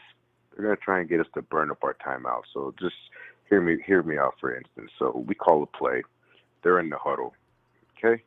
They turn around. They're expecting Myles Garrett to be lined up over Skewell. They turn around, and there he is at McGlinchey. Right? Does it make sense? Now, and they already schemed up the tight ends to be on one side next to Skewell. So now there's going to be audibles. There may be some confusions. There may be some timeouts and things like that. So it's going to be more of a chess match than brute strength, I believe. I think they're going to try and confuse. They're going to try and confuse our offensive line. They're going to try and confuse Jimmy G because, look, Jimmy G has made some mistakes. Is he looking good as of late? Yes, but they're not going to come at the 49ers with just straight brute strength. Does that make sense? They're gonna come with some fuckery, man. They're gonna come with some trickery. Excuse my language. They're gonna try and get us to burn our timeouts. They're gonna try and do all those types. So it's the little nuances that I think that the fan base is forgetting about. I know they're talking about, yeah, well, I'm not worried about our defense, this and our defense. Yes, our defense is great. I mean, I love what we got on defense. Okay, I really do. I love what we got on defense. But just hear me out for a second. I know people are talking about Jarvis Landry, but there's Odell Beckham. One thing you got to remember is that a lot of people aren't talking about is that Antonio Callaway will be back for this game. Antonio Callaway, he's a 4-4 guy that can stretch the field with the best of them. You know what I mean? So there's some things there that we need to be concerned about. And if you look at our secondary, I mean, yes, our secondary is looking good, but let's think about this for a second, okay? And even me, I'm going to go back. This is the first time where I'm fucking got a little bit of anxiety because Witherspoon's not going to be on the field. This is such a turnaround from last year. Oh, good Lord. Love it. So that just goes to show that the progress that he's made. But we just can't look, or we just can't think that we're just going to come out here and just punch Cleveland in the mouth. Cleveland, they got something they want to prove to. Okay, there's all this hype around Cleveland. They're coming up against a 3-0 team. They're going to want to show people that they're the real deal. Yeah. And I can tell you one thing. I hope, because I know, like Dre said, that Shanahan's had 2 weeks to scheme for the Browns, and he's absolutely right. It's obvious, right? Yeah. But I'm just hoping, man, because there's going to be audibles, man. There's going to be a lot of things going on, and with, like I said, with Myles Garrett being able to line up wherever he wants, it could throw Jimmy G off because they're going to scheme for that. They're planning for that. You know what I mean? So, but Sean, I understand that point. But the thing is, what's that defensive coordinator's name with Cleveland? They just left the Cardinals, I believe. I think that's him over there, right? That would mean that he would actually out-scheme Kyle Shanahan. I kind of anticipate Kyle probably is aware of that. You know what I mean? So it could be 100%. Yeah, I wonder if he can actually go toe-to-toe with Kyle. Would be interesting, though. But no, he can't. I don't think he can go toe to toe with Kyle. But there's gonna be moments where it's gonna. So Kyle, okay, he's gonna have. I mean, come on, he's one of the best offensive minds in the game, right? I mean, we could all agree with that. But there's gonna be times where he's gonna stick at the Shanahan. There's gonna be times where he's gonna stick at the Shanahan, and you watch how many times Jimmy G calls a time. That's the thing. If they're going to try and get us to burn our timeouts, because when it gets late in the game, and if it's a close game and we're out of timeouts, the good thing is that we have the defense that we have that can hold it. True. You know what I mean? So it's not. A lot of people are saying we're going to. Yeah, it is going to be interesting. I'm going to jump off here, but like Sherman says, man, we got to be humble. These guys are coming out here talking about how bad we're going to beat up on the Browns. Come on, man. It ain't going to be that easy. It's not going to be easy. But, man, that's why I'm nervous. All right, Sean. Me too. Appreciate you, fam. Me too. All right, man. All right. Over now. Looking forward to talking to you 2 more times before this game starts. All right. Good night. Over now. All right. Yes. Now, that's how he shots, right? It's not going to be easy. I mean, I didn't expect it to be easy, but I do not expect it to be a whooping. You know what I'm saying? Dean! Hey, Ronbo, what's up? Dean. Speculations. See, every angle about this game, Sean just brought up that the fact that we should not look for the Browns to be silly on this. They're going to try to burning timeouts. That would be interesting if the Browns could actually fool Kyle Shanahan and actually have Jimmy G calling timeout. We've not seen that all season long so far, Dean. When Jimmy goes out there, and you know, though, I should have mentioned this to Sean. I just thought about something else. Jimmy G is not a game. He's not one of those guys, managers. Jimmy G can actually improvise on his own. We saw that in 2017. When Jimmy was out there half the time, Kyle said he was going off schedule constantly. So you know what? If the Browns do get cute, I got a feeling Jimmy can handle it. And Kyle would probably relax. But Dean, what are you thinking? Yeah, no, man. I think Jimmy G and Kyle Shanahan. I think they got the Browns handled. You know, I mean, I'm not too worried about the game. I mean, they did beat the Ravens, which is like kind of worrisome, you know. Yes. Because that Ravens team, man, that's nothing to be messed with, man. They did lose a lot of players, but man, they're still a good defense, and they put up some points like that, you know. They can do it in bunches. They definitely got some momentum on their side right now. You know, they got that win against a tough team, and oh man, I'm just so nervous about the game. Yeah, well, you know, it's a good thing. I hope the 49ers are a little nervous about it. Do not get complacent, 49ers. They'd never get complacent against this team. Dean, this is why I know this is going to be the 49ers' best work of the season. Because maybe last week against Pittsburgh, they may have had the wrong thoughts going through their head and maybe just a little bit pulled back on that game. Well, you can bet one thing. Nobody is thinking anything less but balls to the wall against the Browns. So. Yep, exactly. I was kind of worried about the cornerback position too. Everybody is. But I mean, they just lost. Landry's probably not going to play on Monday. Yeah, he's concussion protocol. So, I mean, that kind of helps out a little bit. But man, if we're getting beat on the outside, I mean, that's not going to be good. And Witherspoon's out for a month.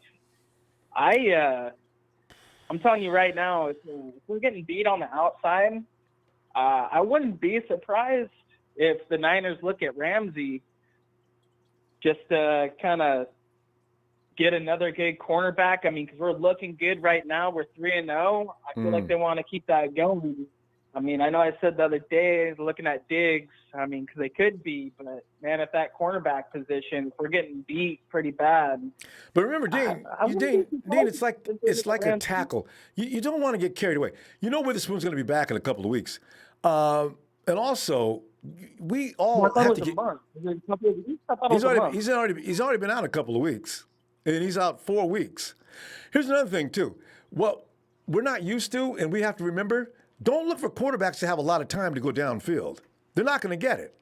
See, this is one of the advantages we have that we haven't had in the past. If they've got guys streaking down the field, that poor soul's going to have to walk back. See, because I don't look for Baker Mayfield to get a lot of openings to just go downfield deep. You need time for a pattern deep downfield to get going. On the sides, on the edges, to get a little quick outs maybe. But anything deep, I wouldn't bet on that. Yeah, I mean, well, especially since Baker's going to get that pressure and stuff too. A lot. You know. And short guy like himself. Yeah. Is Ford going to be playing too? I mean, because I know he's been having that knee issue and everything. They haven't ruled him out. It's only middle of the week. They have not said anything about him. Lynch just says he just hopes the rest does D good. D has said he's played through worse pain before. So I don't know what that means. This is something that I guess he goes through. He's going to have a procedure at the end of the season, though. Yeah, and then, I mean, another week for Boza to heal up and stuff, Now, see, man. there's your plus right there. Yeah. You know? Oh, man, it's it's going to be so interesting, you know, Monday night, prime time. Man, I'm excited. I got so many people just like my best friend's a Rams fan. He's like, you can't beat the Rams and you got to face us. And, well, I don't know. Just wait. You lost to the Buccaneers. You can't talk too much trash. I know, because the Rams, I don't know what's going on with that team. They're just not scaring anybody, you know? So, especially now. Have you seen that meme? Have you seen that meme that's out on social media yet about the Niners? Which one? Because there's always so many. Okay, so it's the one, like, have you seen Grown Ups? Like the movie Grown Ups with Adam Sandler and Chris Rock? No, not yet. No, not yet. Oh, okay. Well, there's this scene where one of the guys, his two daughters are smoking hot, and then there's like the really ugly one, which is the third one, and it's saying, "Oh, the undefeated teams right now," and then like the Kansas City and Patriots are the hot girls, and then the really ugly one is the 49ers. Man, that's cool. I've been seeing that meme so much, man. I'm getting so tired of it. And everyone's posting, you know, man. I'm like, man, you guys just like, I'm not even saying anything. Man. You just like, you just wait, dude. I'm being shown that meme now. That's just evil. Oh God, that's wrong on so many levels. The Patriots and Chiefs, two babes, and then they got a little lady down at the end. Okay, that's fine. They got it. Lost on Lions. Like, come on now. Like, I don't know. Dean, we get to make jokes soon. All right, you give us another 2 or 3 weeks. It's the joking of the 49ers is going to end soon. I got a feeling because if anybody's fired up, it's the 49ers. I know they love being the only team in NFC that is not lost yet. They're going to come at the Browns crazy. I just know it. We got to go, though, fam. Okay, one more other thing. So I'm so glad, like, the Niners are all sticking together, man. I love, Jimmy Garoppolo, George Kittle, and Trent Taylor. They went to like a SmackDown thing, you know. They're all together, like taking pictures. Dude, I thought that was awesome. I love like how they're all together, you know, and they're like a family. I love it. But and that's the way it's supposed to be. D, we really got to. It's getting late. Ronbo, we got people waiting. All right. All right. Thanks for what you do, Ronbo, and I'll talk to you next time you're on. Be back Friday, Dean. Thanks. All right. Looking forward to it. All right. Night, fam. All right, lady. Oh, yeah. Memes. Can you imagine? They've been making memes on us for like years, though, haven't they? And now, he is one of the founding members of TNT. He is Trey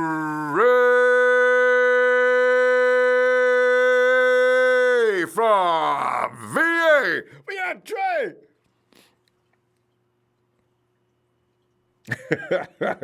Trey may have passed out. It is getting late. It's after midnight. Fam, you know what? I keep promising to get in here earlier, and I always fail. Hey, Justin. What up, Ronbo? Hey, Justin, man. Just sitting back here, and we're discussing the pluses and minuses in this game, who's got the advantage and all that crazy stuff. What are you thinking? Man, it's gonna be a real tough game. We're gonna go in it. It's a showcase game. It's prime time. We haven't done good in prime time for multiple years, but I think this is our time to shine. It's a different year. I don't know, Justin. I don't know. Monday night, we still got a good record. Like, they have a good defensive line. The Browns have a real good defensive line, but they aren't the best against the run if you're seeing against the Ravens, like the one caller said earlier. And they aren't the best against the pass either, how we were talking about a couple of days ago, how they kind of play off the pass because they're scared about getting taken over on. We run the West Coast offense, so we can just keep on going under them and just keep on running the clock, conserving the whole time. That's how we like to do it. And then the 49ers defense, I think we're going to be fine. I think we're just going to run like how the one caller said, hot boys. You can't go against our front seven.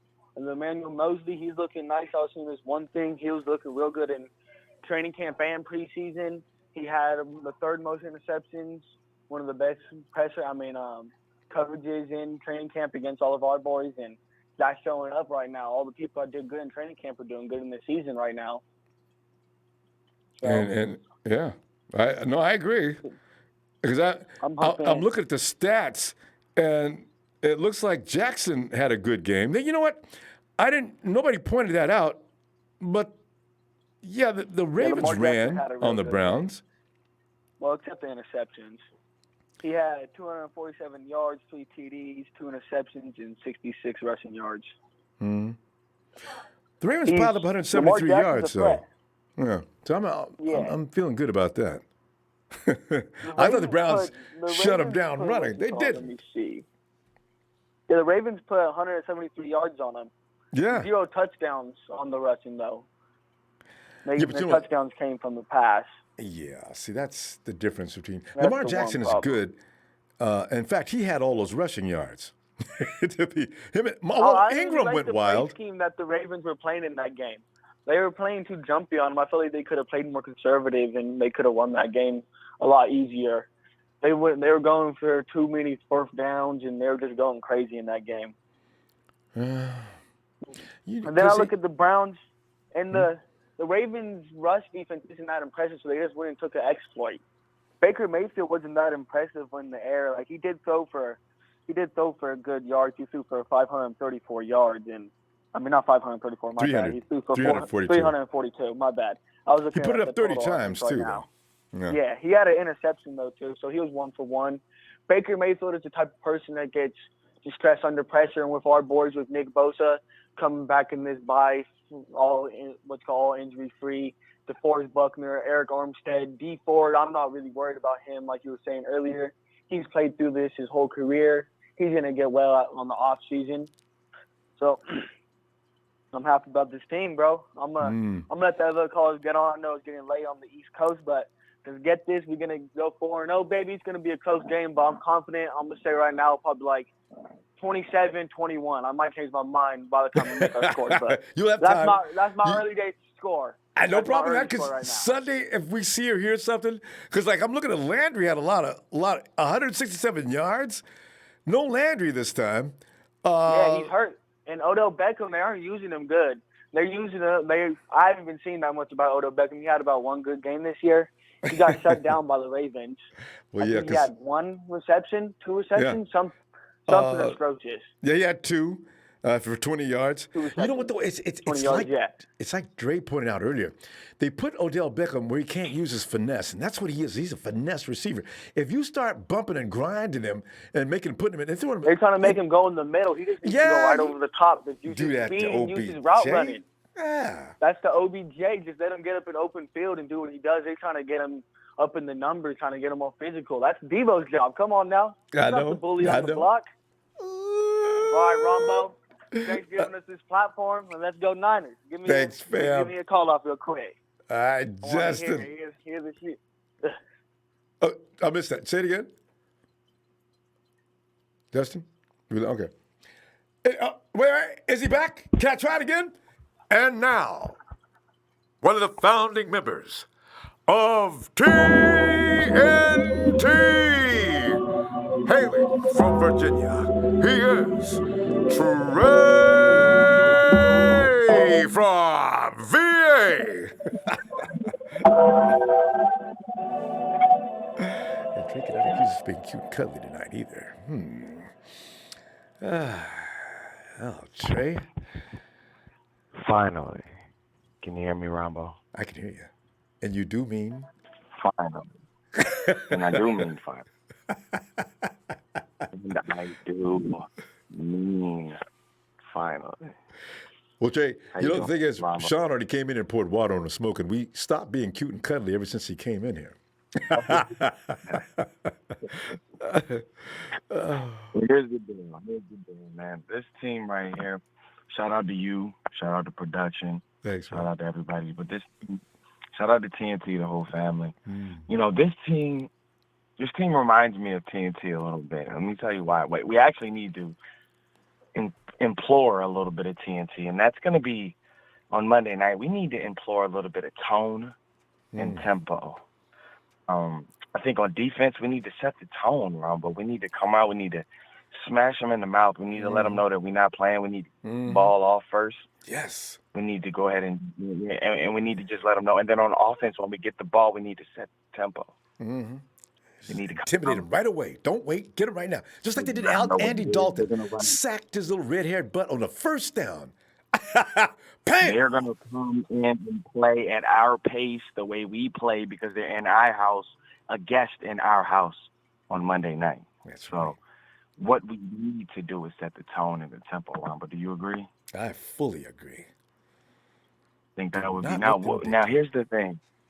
Everybody wants respect. I want respect. You want respect. But let's keep it on. We've done a lot of losing. So it's going to take a little while for the media to come around. And that's okay. And the reason why that's okay is because on Monday night, we're the only show in town. And when we do what we do, when we do it how we do it, they are going to be forced to give us the respect that we are not getting right now. And that's what's going to be. Because guess what, Ronbo? Jimmy G is going to be 10-2 with the 49ers. And that is going to be something that no hater, that no analyst can say one thing about. We will have to give it up, and they will. Yeah. And so we have a lot of things to prove. We have a lot of things to get across, but there will be a lot of things that we take care of on Monday night. We're not even really worried about a lot of the things that a lot of people look at. And Trey, can I ask you a question, Rob? Well, go ahead, and I want to ask you one too, but go ahead. No, go ahead. Go ahead. I'll answer your question. One thing we're not touching upon tonight, which team do you think at this particular point in the season between the Browns and the 49ers, which team do you think has the character needed to proceed forward right now, the highest level of character? I think it's us, man. I do too. That's not even a bias. I think when you look at it, all these other teams, they're either fighting over money, they have internal discord, or either they just plain don't have what it takes. And by that, I mean, we've went through it, Ronbo. We've been through the fire. Badly. Burnt. We've been through the losing. People talk about we haven't played anybody. We hungry. It don't matter who we play. When you're hungry, it don't matter who you play. Everybody's a plate. Thank you. And Cleveland's on the menu. Mm-hmm. And I would say thinking this, the wrong Ronbo, thing anyway. Go ahead. The Browns' offensive line is shaky from a pass standpoint. And that's the one thing that nobody's talking about. So let's talk about a little bit of schematic advantage and how we're going to use this wide nine to cause havoc for them. The Baltimore Ravens did an absolutely terrible job. I can't believe I'm saying this, but they did a terrible job of funneling the inside run and having their linebackers fill. They set the edge, but then the inside, Nick Chubb had a field day. I'm confident that the block will be hiding. I'm confident running backs will be stopped. I don't think we're going to have a problem with that. I think Nick Chubb is going to do what he does, but I think Baker Mayfield is a one-read quarterback, and when we stop the run, we're going to be able to get after him a little bit. Do you agree? I look forward to it. Stop Chubb. I know we got to go, man. I know we got to go late on the East Coast. We're not going to do it too long. We're not. I do appreciate you you're hanging out with us super late on the East Coast. I appreciate you waiting up. I'm going to try to stop doing this, Trey. I got to get here earlier. Shout out to Gary Fresh Perspective. Make sure you hit that like, that comment, that subscribe on his channel. Shout out to Russo SF49. Yes. Shout out to my brother Ronbo, for doing what he does for everything. So make sure you like, comment, subscribe. If you're here right now and haven't hit the like, shame on you. Shout out to the team, fam. Appreciate you guys, man. Hey, we're not worried about what they got to say. I'll play them do the talking. There you go. Good stuff, Trey, as per usual. Be back Friday night, and I will not be late. Good Lord, Ronbo, stop being late. All right, man. We got you, brother. Appreciate you, man. Thanks, Trey. All right. Talk to you a little later. Yeah. Now, I'm looking at this display from Trez. Quarterback rating for Kirk Cousins. Trez, you know what? Actually, we already bought this car. No need to continue to sell this. I want to, if anybody in the chat says, does anybody still want Kirk Cousins? Because, me and Trey was hardcore on Kirk Cousins. Well, that is over, Ronbo. Don't do that. Don't do that, bro. I know. Trez is still to be cartoons and memes. I'm not going to, you know what, Ronbo? I'm going to live with that forever. And I will. He's not playing well. I've already admitted it. Trez will not. Is Trez that kind of dude? If you're in a wrestling match and he's got you in a full Nelson. They won't let him go. I know, Trez got you the full Nelson. You already told him you gave up. He's still putting pressure on. Like that uncle. I know. Over. All right, brother. Trey, have a good night, fam. We're going to get beat until this, I don't know. Trez, we said okay. Okay. What we got here? Let's see. Look at it. Hey, Tyler. Ronbo, my mother-loving dude. I do love moms, actually, all of them. Tyler, tonight, I feel more relaxed now as we've crisscrossed some of the thoughts here of people to every good point. There's been another good point about why there's no real reason to be afraid of the Cleveland Browns. Now, Sean did point out, don't be taking them lightly, but at the same time, let's not entertain any thoughts of being beaten up by the Cleveland Browns. Looking at the stats here, I don't know what was going on with the Ravens, but I do not see that kind of output being delivered against the 49ers. But Tyler, your feeling on this game, and what do you think is going to be key? Ain't nobody beating us up this year. We're going to be in every game. Tyler, your connection, are you near there's something, are you not on speakerphone? Because I know you don't do that. Your sound is way back in the back. Can you hear me now? Oh, that's perfect. All right, go ahead. Okay. I said that ain't nobody ever going to beat us up. Yeah, we're going to be in every game. That's for sure. Now, there's potential for us to beat up the Cleveland Browns, but going into every game, you want to stay humble because we're winning, and we know how much it sucks when we lose. So you want to stay humble because if you go around saying, "Oh, we're going to beat the crap out of this team," and then we don't do it, or we get beaten or whatever, everybody's going to they're going to call you out, and they're going to be like, "Ha ha, you were wrong," or "You're stupid." It's like, and plus, you put certain thoughts out into the world, and then you come back to bite you. So yeah, and we've been through that enough. Let's quit saying we're going to beat them up because everybody was putting out ridiculous scores for the Steelers game. I had to come in and be the voice of reason and be like, we're not scoring 50 points on the Steelers. But that happens. When Tyler comes in, he's the voice of reason. And it was a good shot, Tyler. I'll give you credit on that. So you suspect it's going to be a close game, I guess.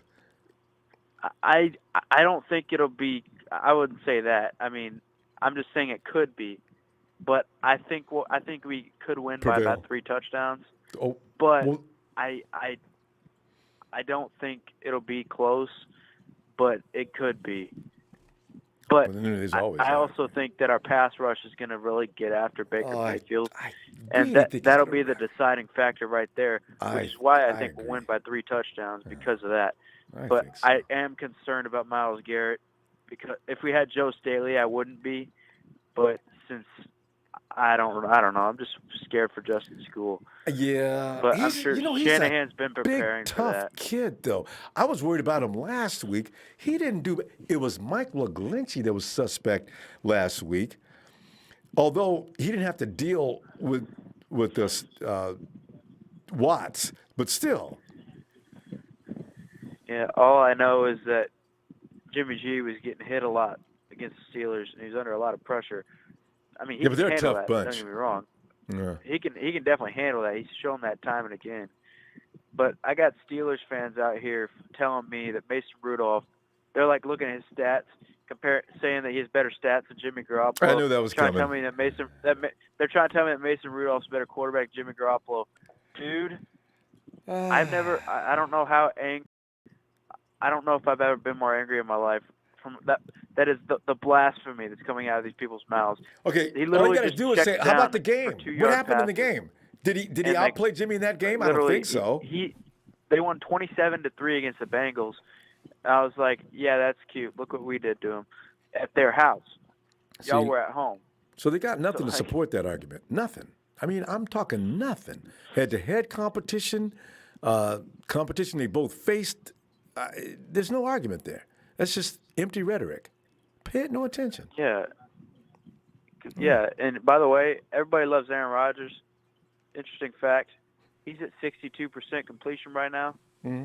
Jimmy G has 7% higher completion percentage than Aaron Rodgers right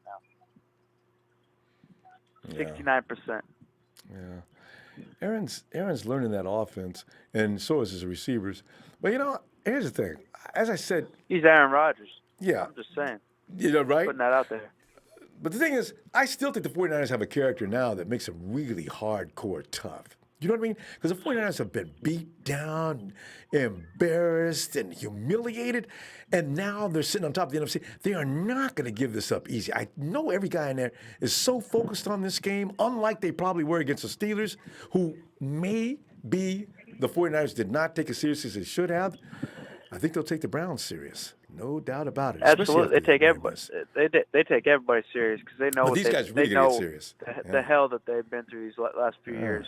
And then I want to win every game, obviously, and I'll be like, obviously I say this about any game. I'll be very disappointed if we lose this game, just because I believe we're going to win it.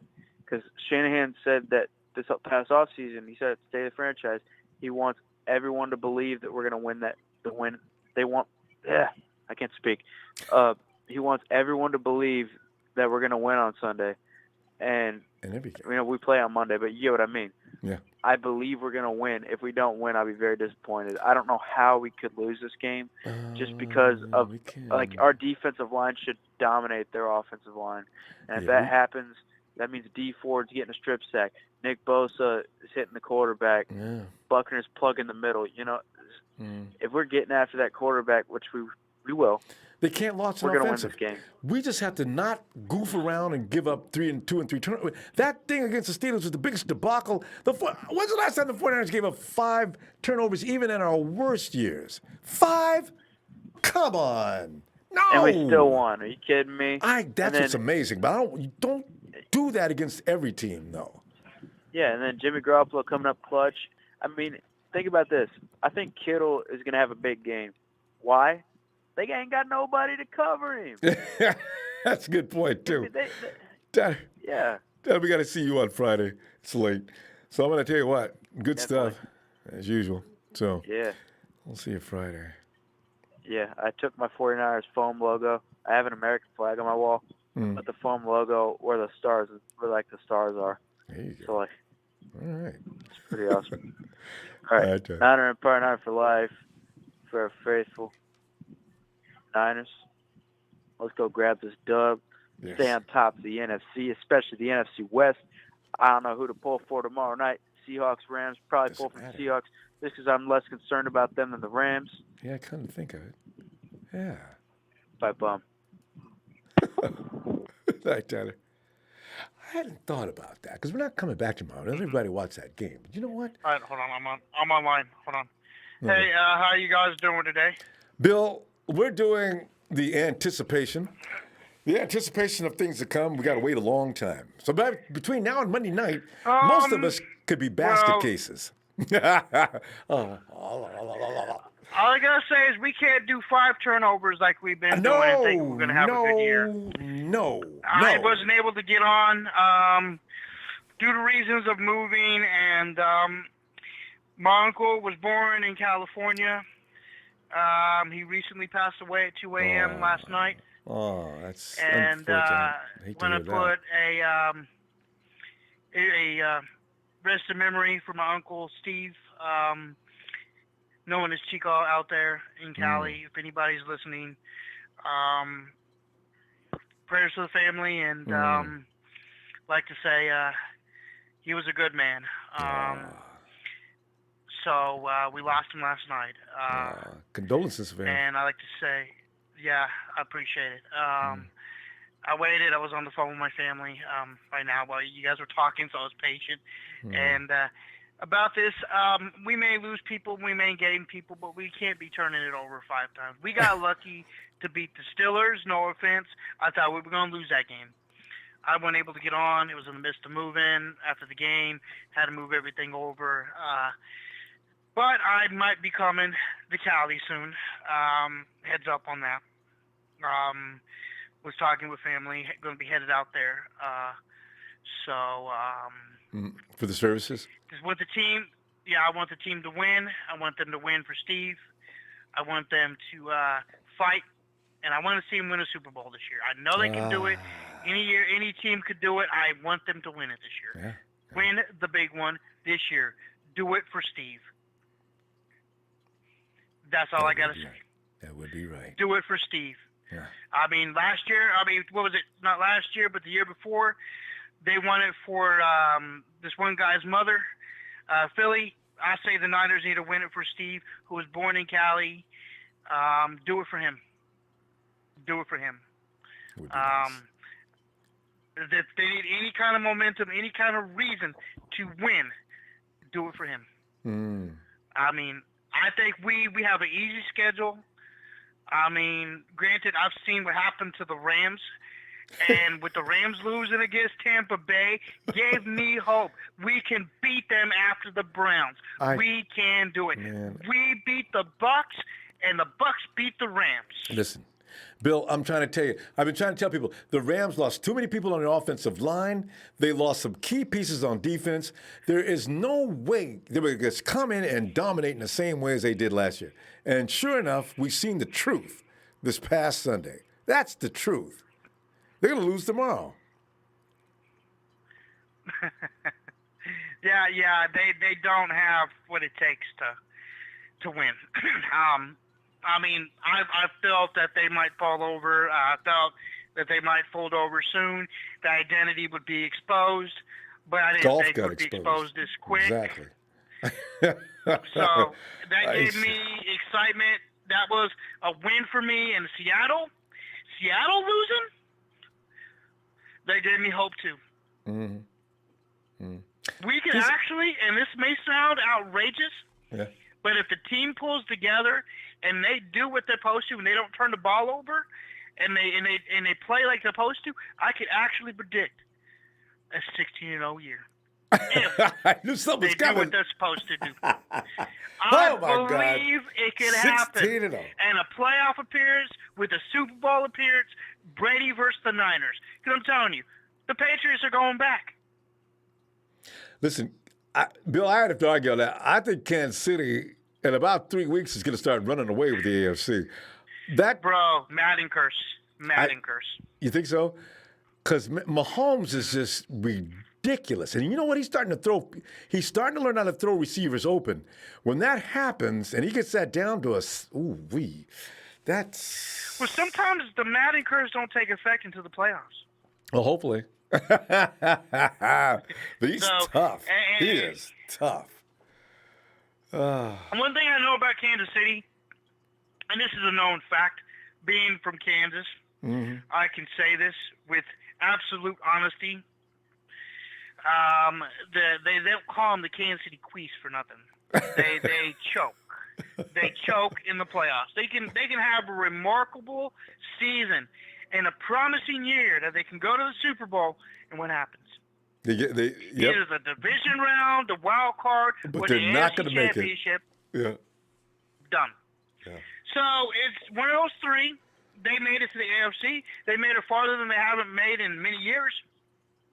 But this is not Mahomes' year. And I'm going to tell you, I want to hopefully believe it's Garoppolo's year. I do too. Garoppolo's year and the Niners' year to do it. And if any reason to do it for Steve. There you go. Bill, we're going to go. So, man, I want to speak directly to the Niners and let them know. Win it for him and take the big one. I know they made 5 turnovers and just getting things together. Hey, at least we were playing teams where we can't do that against the Browns now. They're not as weak as people put them to be. If we don't turn it over, we're going to beat them down. There you go. All right, Bill. If we turn it over, it's going to be a close one, and I know we could take the Rams. You may not hear from me for a while, so this is possibly you won't hear from me for a couple months. Really? That's too long. I know. I'm going on a farm. I still keep in contact with the games. All right. If you don't hear from me, we'll know why. We'll know why. I'm out picking eggs. I'm out just trying to get things together, and just wish the best of luck for y'all. I hope your channel goes good, and I tell people about you every day. Go on Ronbo Sports, talk about it. And I like to say, shout out to everybody. I hope we have a good year. Okay. Bill, thank you so much. Talk to y'all later. Okay, and again, condolences for your Uncle Steve. And like you say, I hope the 49ers do win it on his behalf as well. All right. That's the Dang, make sure you put it out there. Win it for Steve. Win it for Steve. That's the theme. All right, Bill. Have a good night. All right, you take care. We'll look forward to hearing from you as soon as possible. All right. There's Bill. And now, hailing from the Southeast, he is Mike the Hitman Hart, founder of the Hart Foundation himself. Mike! What's going on, Brother Ronbo? Oh, Mike, man, it used to be we would be trying to talk ourselves into thinking we was going to win a game, right? For the last couple of years, actually a little before that. But now we're talking about don't lose this game, 49ers. Y'all got the capability. Do it. Do not stumble right now. See, it's a different mindset now, Mike. But what are you thinking about this game? And first and foremost, Ronbo, shout out to you, man. Glad to be talking with you. Shout out to the whole Hart Foundation as always. We still here, man. Good. And shout out to my boy Bashar. Oh, yeah. Gotta get him love. I wanted to say, man, how the Hart Foundation, when we call in, we don't call in as much, but we just laying low, chilling, because we knew this was coming before a lot of these critics do. We don't listen to the critics. We hear them actually courtesy of this show. We knew this day would be here, man, when we used to talk about be patient with the process, when everybody wanted big brand name players, and we would always remind them, we going to build. We always said that, did we not, Ronbo? Now that we're here in the season to where we knew this day would come, I think a lot of our Niner fans, man, just need to understand we're a different team now. And even though these critics, from what I'm hearing on this show, are saying things about us and not giving us the respect, man, who cares what they say, man? We know our team better. We don't want their respect. It's lukewarm. As soon as we beat the Clowns on Monday night, it's going to be starting to talk, the chatter. All we got to do is play our game, man. I'm not worried about no team on our schedule. I'm just making sure that we execute. We can't have another outing like we did against the Steelers, 5 turnovers, because, we play a team with a decent post, man. It's going to be more challenging to overcome that type of game. So we're going to be fine, man. I think we haven't been used to winning or having the expectations of winning in quite some time. I think we're still kind of in that I hope we win, I'm nervous mode. We gotta understand, you know what I'm saying? You need that confident mode, that like the Steelers fans think they are. And some of the Cowboys fans got the nerve to feel the same way. Texas boy hanging around in the chat talking stuff. Yes, I know exactly what you mean. Yeah, but I mean, me individually and the group that I'm with, man, we've never wavered, man. We don't have that. We're just realistic, man. Like, we don't worry about, especially people on no chat that's opposing teams. You know how I feel. I don't pay them no attention, man. But you know, we got to just understand we're 3-0. Last year, this time we would have been 0-3. Mm-hmm. With the way we've been playing without Garoppolo. This year we have a healthy Garoppolo with 3-0. We got to take it for what it is. Mm-hmm. Yeah, man. Like, as long as the Niners execute what we're supposed to do, we'll be fine. And I think people got to realize, man, our pass rush, like last year, a lot of people had an issue with Salah, the play call, the defense. And now that he has the edge rushers that people were desiring to have, you know, we see the difference when you have that type of personnel. So now that we have these guys, yeah, man, we're going to blitz these Browns, man. They haven't played of our front seven. Like, everybody seems to be worried about, well, their wide receiver threats or how they looked against the Ravens. We're not the Ravens, man. We're San Francisco. Mm-hmm. And it's time for Niner fans. I'm going to say this to all Niner fans. I said this as long as I've been calling your show, Ronbo, and I'm going to say it again. Stop listening to critics. Stop panicking. Stop wanting Jalen Ramsey so fast. We got Kittle out for less than a month. I mean, good grief, man. Like, every big brand name that comes up, we got a lot of our fans. I'm more worried about some of our fans than these critics. The critics don't watch us like we do. Our fans want every big brand name that pops up as soon as the injury comes. They panic. Go get this. Go get that. I'm like, man. And Mike, I just want to that point, I want to say, you know, you look at the Raiders who went out and got everybody that was available. Antonio Brown blew up in their face. Now you got Burfitts. I knew that was a mistake when I got him over there. Raiders keep getting all them problem children, all right? And look at it. Both of them gone. See, you got to watch what you wish for. And Akello's doing a good job. Let him continue to develop. He'll be back in a couple of weeks. This is why I'm saying, whoa. I don't. Jalen Ramsey's a good player. Like, man. Look, man. I love any Florida State player, man. I'm an FSU fan in college, but from a 49ers fan business perspective, again, like I said with Khalil Mack when he was available, and I'm gonna say it for Ramsey, the draft capital. We got players that we're gonna have to pay once these contracts is up. It's not worth it, man. We're giving up too much for this season to invest in to go all out this year for that player when we're really just probably one more year away from being at that level with depth behind the starters we have. Like, just keep building, keep adding on. We don't have to have that. We 3-0 without them. You know what I'm saying? Like, we're fine, man. But, you know, people wanted Khalil Mack. Remember that? They was all whining about not getting Khalil Mack. And if we got Khalil Mack, we don't have D4 or Nick Bosa right now. Yep. I think about that all the time. Yeah. Yeah, man. So, hey, man, I know you got to go, Ronbo, but I'm not worried about a damn thing. Only thing I'm concerned about is that the Niners execute, do what we're supposed to do, not have another game, which I doubt we'll have a 5-turnover game again. No. But as long as we do what we're supposed to do, man, we're in a position now, Ronbo fans. Y'all need to just accept it. We're a different team this year. We're not these loser type of teams anymore. Yes. We're a different team. We're competing every game. That's a fact. So we're going to win more than not. So let's get ready for the playoffs, one game at a time. Richard Sherman said, be humble. With a heart foundation, we're going to be cocky. We don't give a damn. You know, I live in Florida. We cocky. We're going to come out here a little bit arrogant, a little bit confident. We're going to show that Florida swag out here for the Niner Empire, and we're going to whoop these clowns' ass on Monday. There you go. I said it. Kittle going off. Let's get it. All right. Mike, so good hearing from your fam again. All right. We'll look forward to hearing you. We'll be back in a couple of times for the game, so hopefully see you. Yes, sir. All right, yes, Mike. sir, man. Much love to the Niner family, man. Thanks, man. And much love back to Mike. And Dade City. Florida's always been up in here, though. Mike, have a good night, fam. And let's go ahead and check out JT.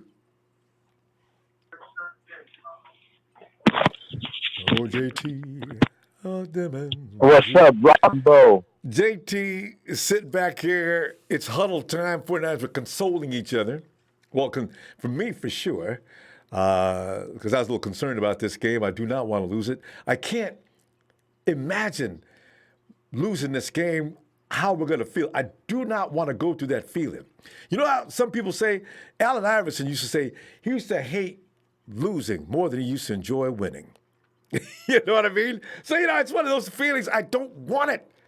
Gosh. But JT, what are some of the reasons why you feel that we may have the edge on this, other than the fact that it's 49th win? 49 is one of the winningest Monday night teams since the Monday Night Football started, that it is our house, that we're sitting on top of the NFC. We don't want to be bothered with no Browns coming in here taking nothing away from us.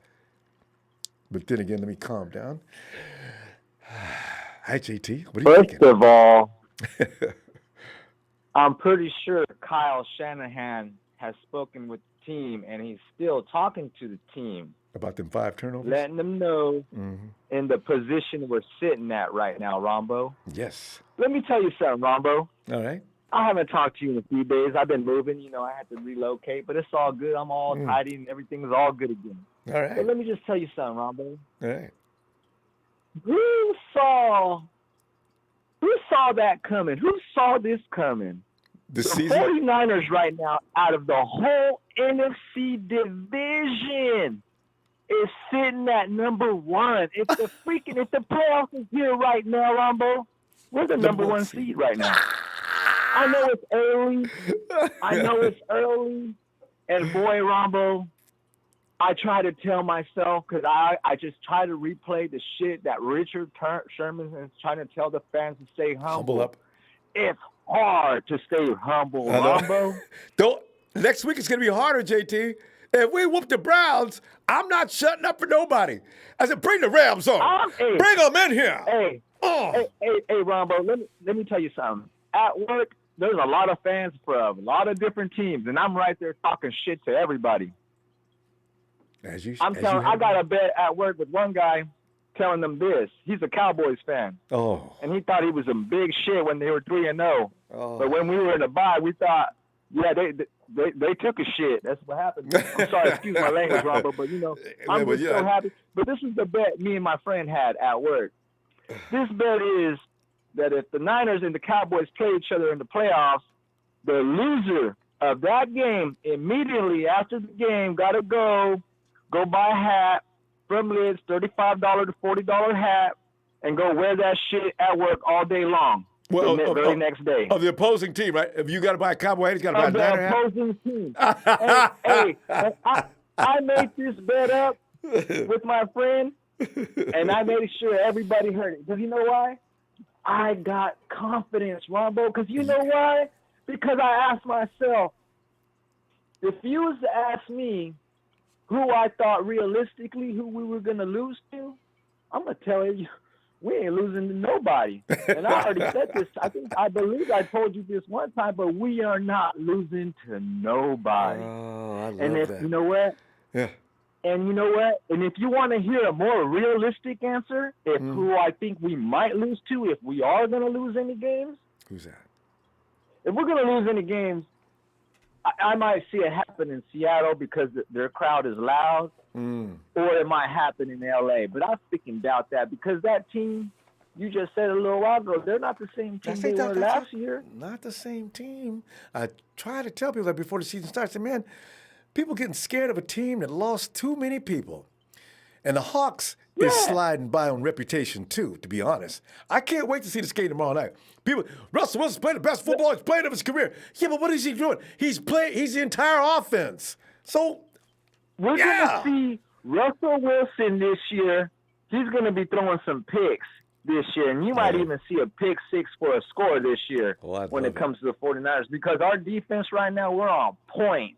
And we're putting up pressure. Hell, I seen on I think Nick Bosa is right now. He's got the most pressures right now. He's number one. Putting up the most pressure on quarterbacks right now. Well, he was number one going into this week. I guess the stats made it. I mean, it may be Myles Garrett may be back to number one now due to the fact that Nick didn't play yet. But we'll see what happens after this game. But you know, Ronbo.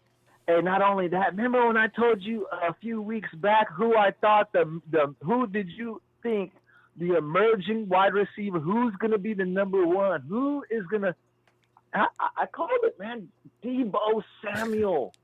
That kid is balling. He's going to get Ronbo, better, too. remember that one pass Garoppolo threw to him, and he caught that pass, and as soon as he fell to the ground, he dropped it. Like, I it just, know. Gosh. the ball just. But did you see how he? I'm talking about them kind of spectacular plays. There's more to come of that, I got a Ronbo. feeling he's going to be making that a habit. Especially with Jalen Hurd on the other side. Oh man, they can fucking forget about it. The NFL can forget about it. And the Patriots can. I'm going to tell you this. I'm going to say the last thing before I go because I know you got a lot of people on. You're going to see this year the Super Bowl where you're going to see Jimmy Garoppolo against the New England Patriots. We're going to see that this year. And you heard it here, right here first. We're going to see that this year. We're going to see Jimmy Garoppolo put the smack it down and give them, and we're going to take their lunch money away from them. Just like Ian Williams said about the Rams, that the Bucks went in there and took their lunch money away from them. We're going to whoop their ass just like that, Ronbo. Oh, that would be a dream come true. All right, fam. JT, great to hear from you. Now that y'all moved in and everything. We'll be back Friday. All right, let's get some more from you. We have fun talking about this Rams-Hawks game, too. All right, Ronbo. Niner Empire. We ain't losing to nobody. There you go. I like that attitude. Have a good night, JT. All right. All right. And Big Al. Big Al. Big Al. Ooh, hey, I got to remember, I got to do the birthday tonight. I forgot about, almost forgot, Tim, otherwise known as Niners Knock 'em Cold. Tim! Almost! It's your birthday today. His wife Kayla's birthday was yesterday. We sung for her. So let me... Sing it, Ronbo. Sing it. Can I do it now? All right, here we go. Go ahead. Do it. Here it comes. Happy birthday to the Big Tim. Happy Niners birthday to T.I.M. Tim. Happy Niners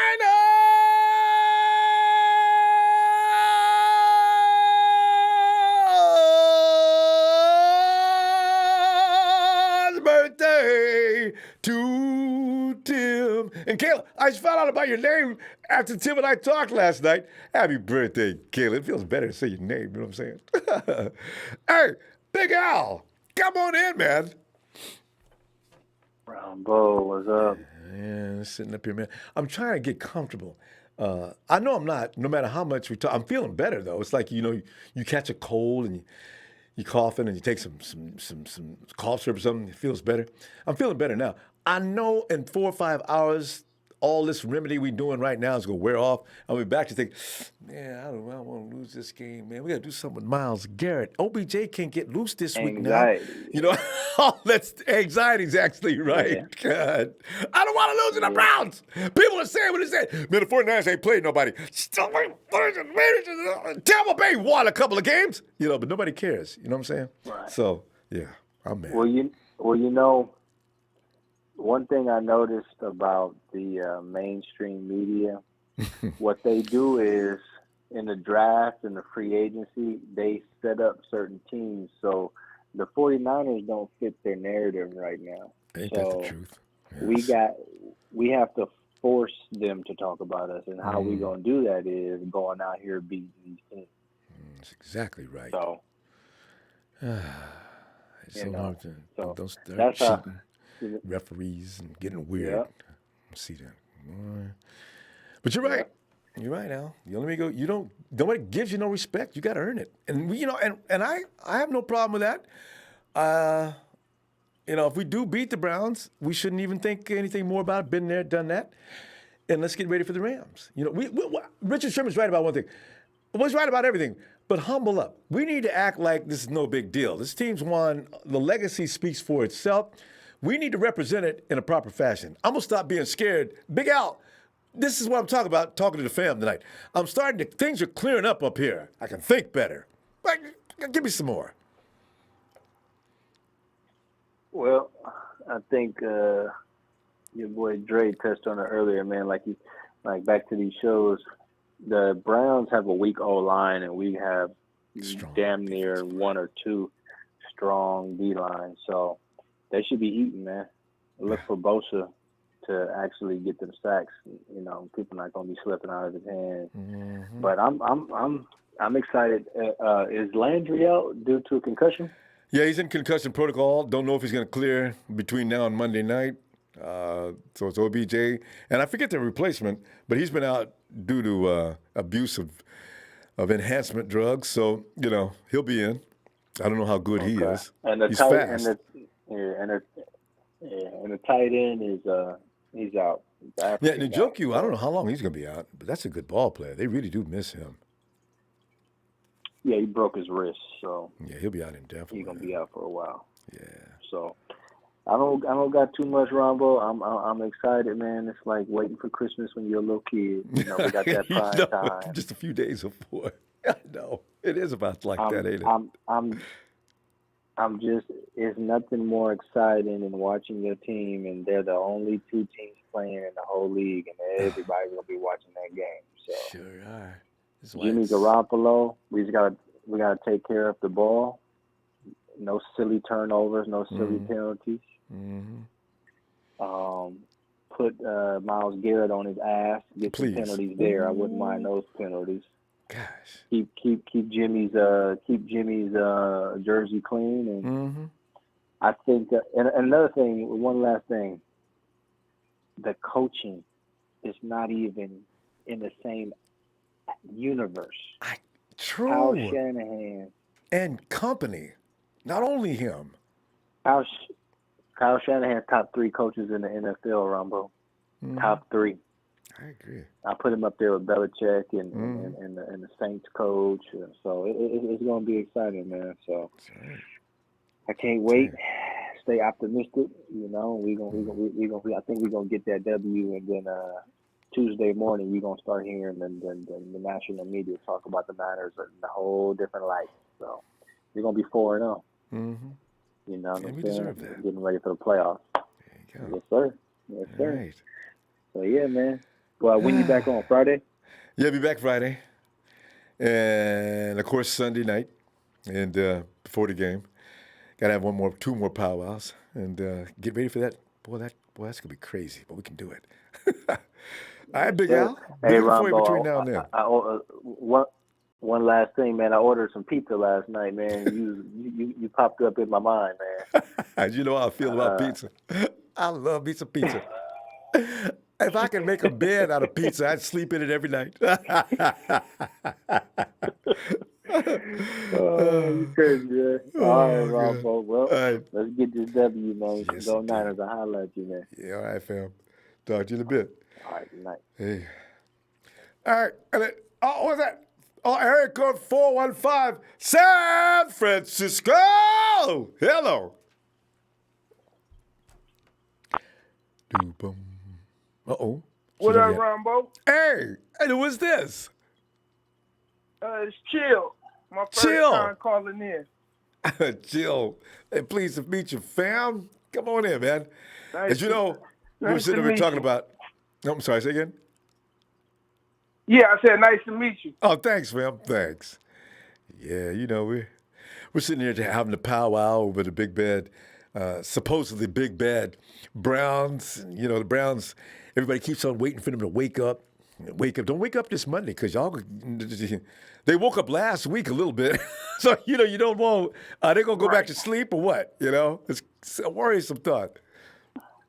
The only thing really scaring me is that corner position right now. And I think that if Odell might try to escape Sherman and go to the other side, and then it's like, who do we have now? Yeah. So I wonder if Sherman gonna take it on himself to say, I got Odell the whole night. And I figure if he do that, then I figure they can cancel Christmas. But you know, he's never done that. As many times as he should have done that. He tried last season in the Green Bay game. I don't know that's if right. you remember. Let me have this. Yeah, it's true. That's true. You know what? And they're not going to tell nobody until game time. It could be the plan. It I could think be. that's going to be the plan. And they've been talking highly about Mosley. I haven't seen him really. I've seen him come in after Barrett got burnt. Yeah, he can play. He can play. Hey, last year, I was wondering why he got cut because he showed a lot. He had a pickoff last year. He made a deflection that got intercepted by another player. This boy can play.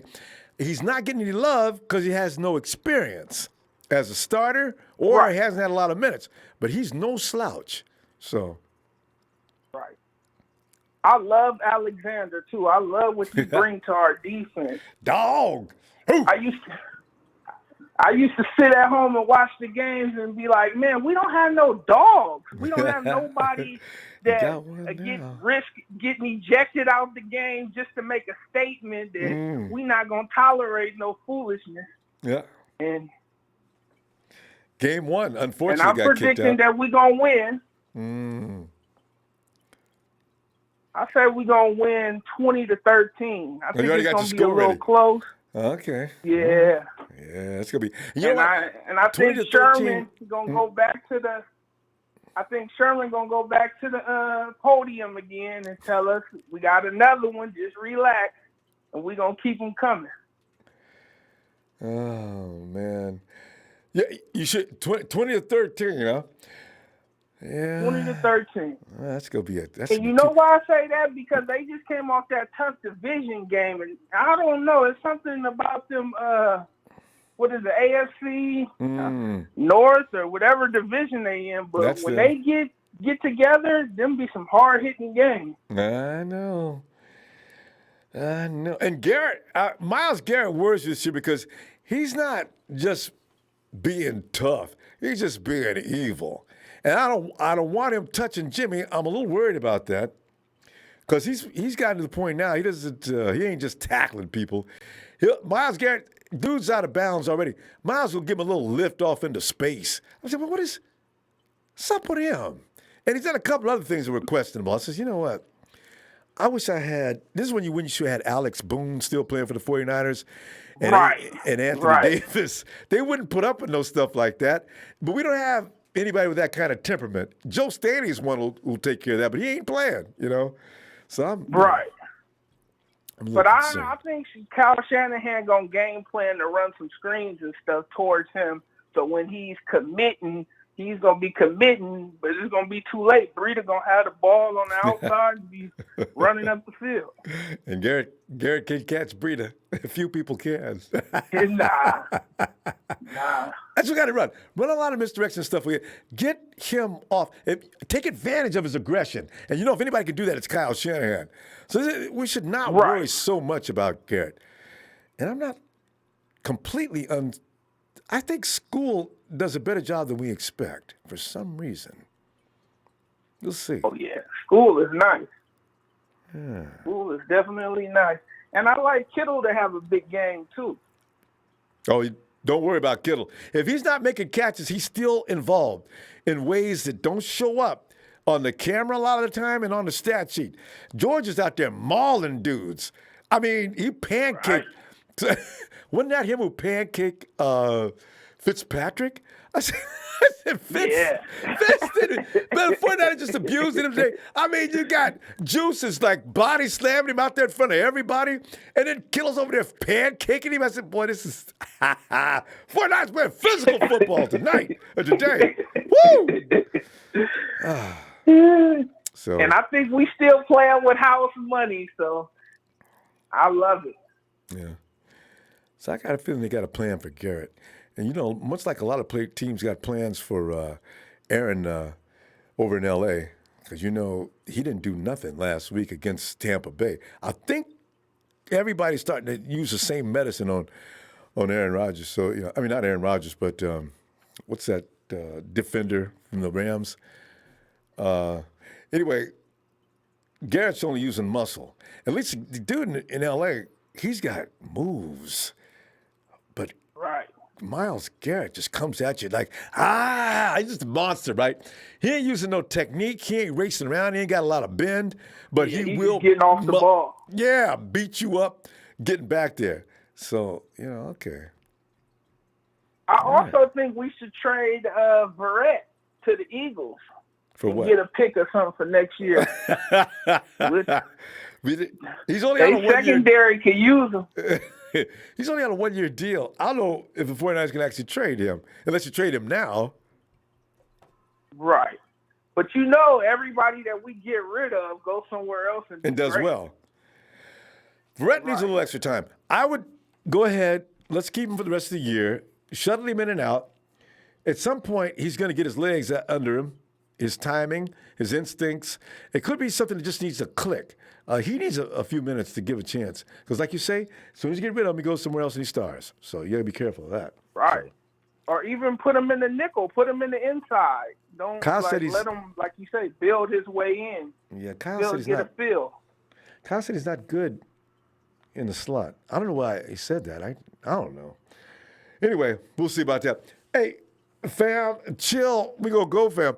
I'll look for you I'll be back Friday and Sunday. All right. Yeah, I'll be back Friday. Thanks for welcoming me. Go Niners. Welcome you indeed, fam. You're always welcome. Talk to you later, huh? Thank you. All right. Good night. It's chill. Hey, Salvador.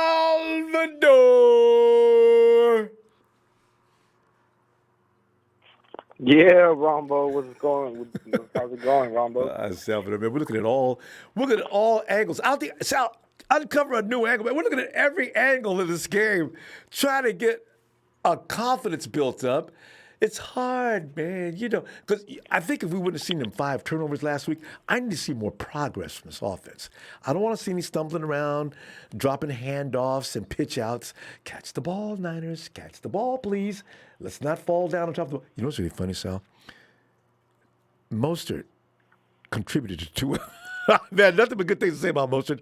He contributed to 2 of those faux pas. One, that pitch out was his fault. He was looking up before he made the catch. And that fumble, down on the ball, boom! Oh! So really, 3 turnovers should have been as much as we did. But Sal, give me some of your Salvador perspective. Yeah, my South perspective. Shout out Jerry French. Anyway, Ronbo, I'm gonna be at the game Monday night, so you're talking. Did you already contact me, right? I'll hit you up, Ronbo. What are you looking to do? You want to do some pregame stuff or some in-game stuff? I want you at the halftime. I think I'm gonna get you all together at that game. Because honestly, I want to if it's a close game, Ronbo, I want to zoom in and I want to get you live in-game footage.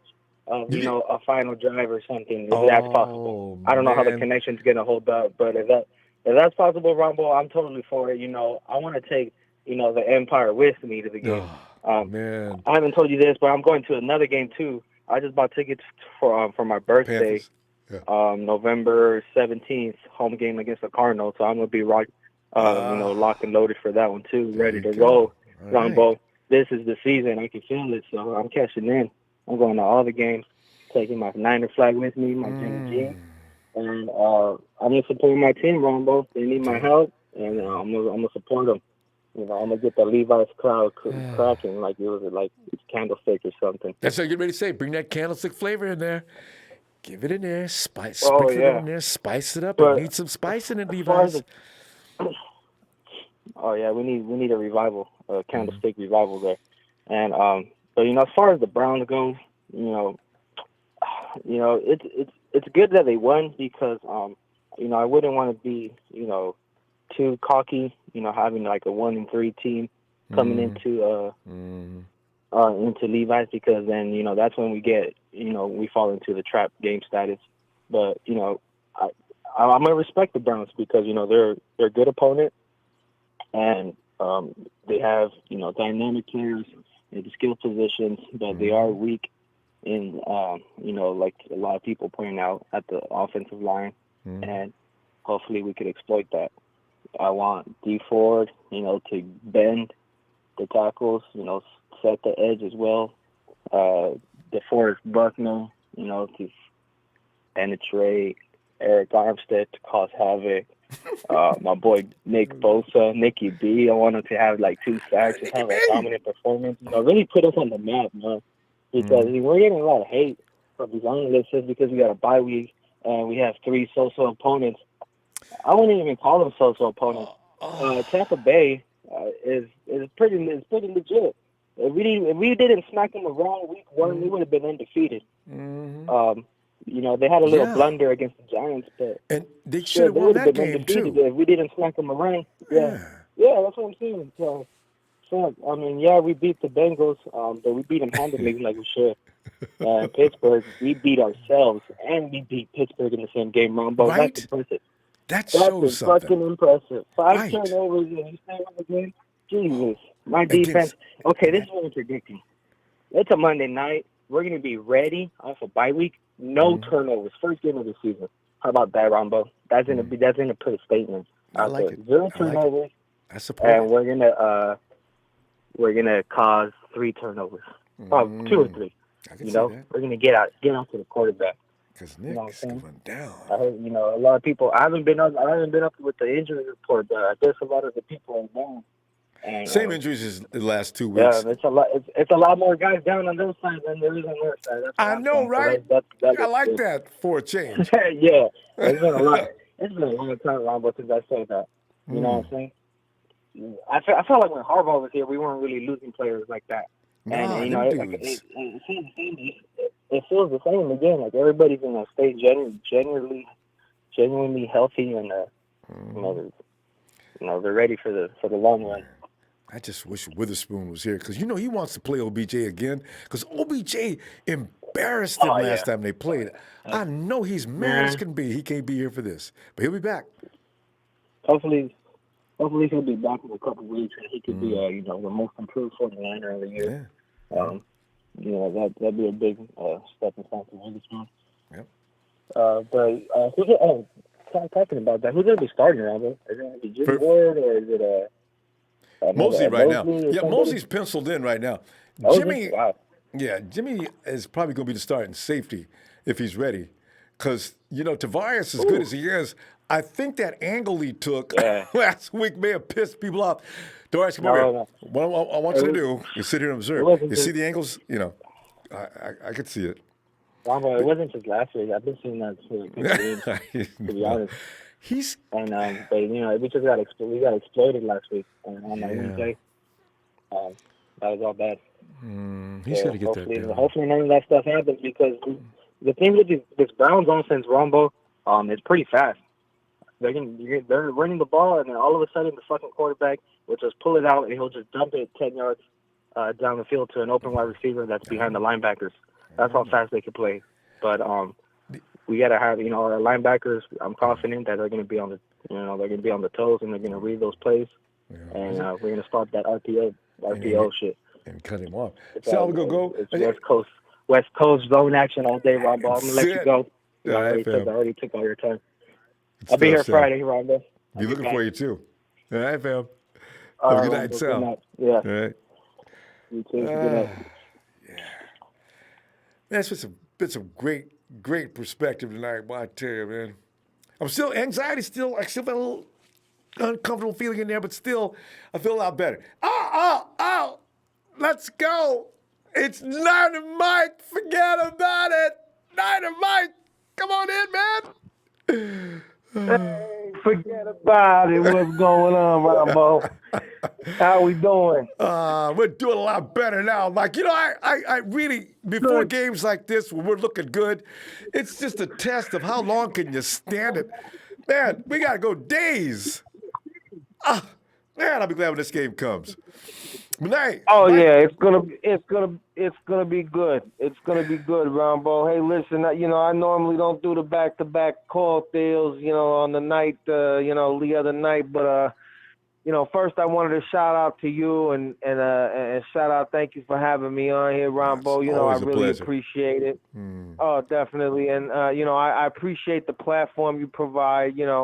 But, I took notice yesterday. There was some people, a friend of mine said some people talking about my accent and talking about where I'm from. So I just wanted to make it clear, I'm from Flatbush, Brooklyn. All right. But I've lived out in Los Angeles now for about the last, 8-9 years.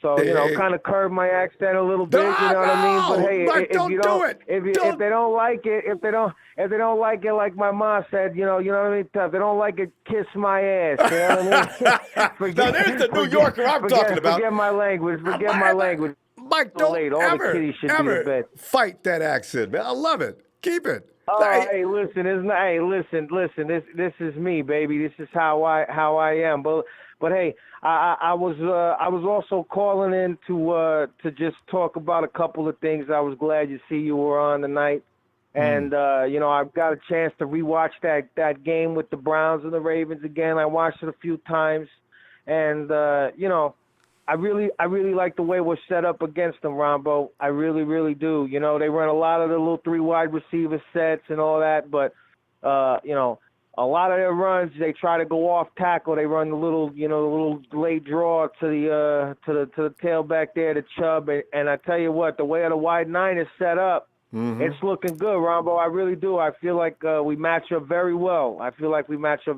Against them. And I think it's going to be a solid outing for our defense, especially because the kid he doesn't do too good under pressure over there. So, Baker, he hates that. Yeah, Baker's cookies stop baking once the pressure's in the kitchen. Let me tell you, he doesn't bake too much. And it's gonna be interesting to see. The other thing I like is I feel like their offense is really, really predictable. After watching, I watched it 2 times. And when I watched it the second time, and when you really see what they line up and what, I think that's the thing with Freddie KItchens. I think, he no one had any tape on him last year at the end of the year, so they had a solid little few games, they put together and this and that. But at the end of the day, if you look at what he does and how they line up and how they maneuver, it's very basic. And for the way that Kyle and Saleh, for the way that they scheme and the way that they attack people, I feel very, very confident. You know what I mean? I don't take any game. No one. You got to stay humble. You don't take any game for granted. Every game in the NFL, every win is hard, right, Rombo? Absolutely. Every win is hard. But Mike, you got to earn it. You know what I mean? The thing is, there's no point in us being humble about the intelligence we have as far as our coaching staff goes. I told people last year about Bobby Saleh. All he needed was the weapons. This is not a less than brilliant man. And he's showing it now. And he's got a coaching staff that's very, very up to the task. And what do we say about Kyle Shanahan? Forget about it. There's nobody in the league that can outcoach him. No, he is. He's fantastic. He finally has the people that he has in place. And listen, I watched that game, like I says, and man, the Ravens. There was a couple key points in that game. Really, why they lost it, where they had that turnover, and it put them down. And the Browns did what they did. They're a decent team. The Browns are not a slouch. They got enough talent on there to not be a slouch. They're doing what they're supposed to do, talent wise.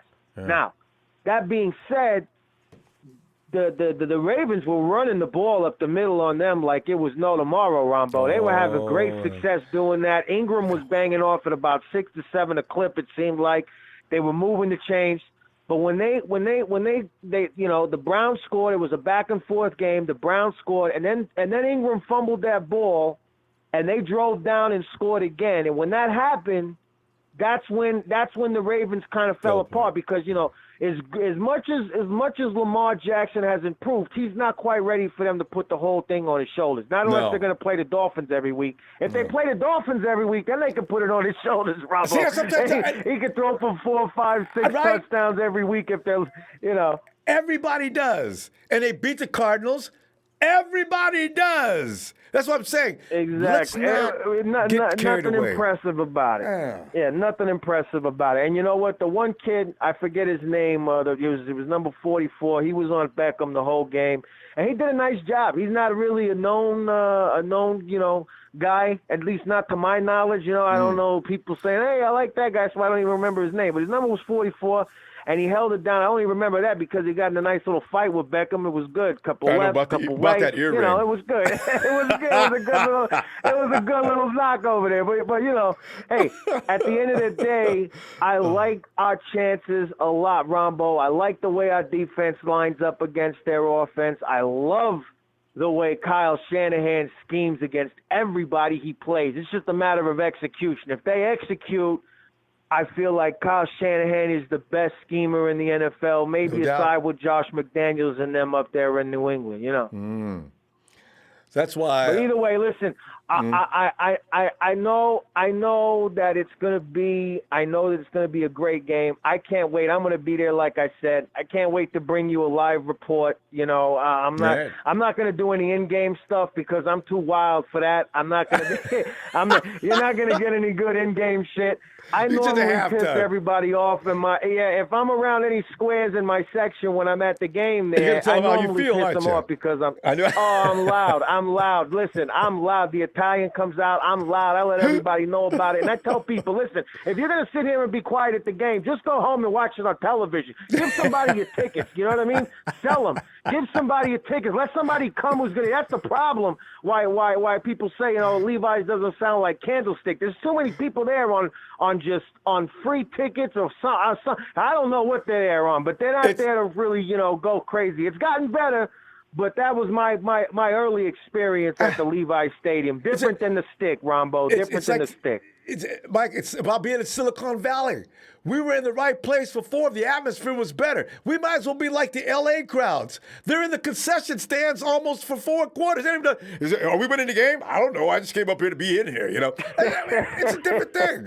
It's not supposed to be like that. We're in Northern California. It's gotten better. Come on. Hey, listen, it's gotten better, though. Just like our team, I got to give credit. It's gotten better. It sounded really nice, like I said, the last week on my surround sound. It sounded really good to close that game out against the Steelers. It sounded like the crowd really got behind them, and it was solid. I love to hear it. But I can't wait. This is Monday Night Football, baby. This is prime time. This is what it's all about, Ronbo. And for us, I think it needs to be a statement game. I don't care what anybody says. This needs to be a statement game, Ronbo. No matter what, period. We got to go in there, and we got to prove why we are what we are. Not so that way people talk about us and all that and give us praise. I don't care about none of that. I just want people to understand. The same way that they laughed at us, the same way that they talked about us and they said how horrible we were, well, get ready to watch us come back like they haven't seen in a long time. And I promise you that when Kyle Shanahan gets this thing rolling and all the pieces are there and everyone's healthy and executing, it's going to be to the likes of what they ain't seen a lot of time. And people's going to have to eat humble pie. You know, that's it. Bottom line, period, point blank. Forget about it. You know what I mean? Forget about it. They're going to have to eat it with a whole side of I didn't see it coming and a whole plate of dessert of holy crap, I can't believe they're in the bowl because we're going to be back. And I'm telling everybody right now, if you don't like it, well, too friggin' bad. And if you're in here on another team and you're listening to this, go to your own team's chat and stay the frig out of here because this is the land of the faithful. And Ronbo, I can't wait. I'm going to do my best to shout you out. I swear. If they put me on camera on Monday night over there by the little startup area with Susie and Steve and Randy and them, I'm going to give you the biggest shout out ever, Ronbo, because I appreciate you. I appreciate what you do. And by God, I love the faithful and everybody that's part of the real Niner Empire. All right? Good stuff, Mike. I'll be looking forward to, fam. I'll be waiting for you. All right, Mike. All right, sounds good, Ronbo. Have a good night, all right? You too, fam. All right. All right. There's Niner Mike, always fired up. I love it. Fam, as I say, you know, try to keep yourself together and don't lose sanity. We have a few days to go before Monday night. We got to go through all day Sunday's football, but tomorrow night's going to be fun because you figure the Hawks and Rams, from where we sit, is a game of interest. It doesn't matter which one wins, which is funny. We'll laugh at either one. But if the Rams lose, it's going to make it definitely comical. It's like this one commentator said on ESPN, people talk about Sean McVay as if he invented offense. I said, thank you. Somebody finally understands my pain. Why did we overhype the Rams this year? Last year, okay. I get it. They went out and they bought an army of mercenaries, and they're tough and they're ready to go. Like we were all saying last year, the joke we were making about, they got a window that's about 2 years open. And the first year they blew it, the Falcons beat them up. And last year they got to the Super Bowl by accident because they lost in New Orleans. You and I both know that. I don't know what anybody says. People say, well, the Saints also got a couple of breaks too. Oh, that's not in the crucial moments of the game. So, this is what I'm trying to say. Man, don't tell me the Rams are as awesome as they were last year. They were good last year. And don't tell me these teams can lose all their star players and still win. Remember when we were bad? Remember when we were fab? 2014, we had a mass exodus of the best players in the NFL. Everybody just left, including Harbaugh. Oh, what? Immediately, as soon as that happened the next year, we're Niners may be lucky to win 2 games this year. But everybody else loses all their players. They still should have a chokehold over the NFC West. What? Is it me? Am I gone crazy? They lost 2 key pieces off the offensive line, which is very important. They lost Ndamukong Suh, which was pretty much the catalyst for Aaron Donald because he took up too much time for the offensive line for Donald to get loose. But now they're still going to dominate. And we seen it just this last week. What did Aaron Donald look like against the Tampa Bay Bucks? They did the Bill Belichick formula on him and took him out of the game. See that? So don't tell me the Hawks and Rams are still a dominating force in football. See, I'm getting mad. It's good for me to get mad, though, because I stopped thinking about the Browns. Fam, you know how much I love you. I look forward to seeing you Friday. Have a great night. Hey, please don't forget to hit that like before you go, okay? I'll see you Friday.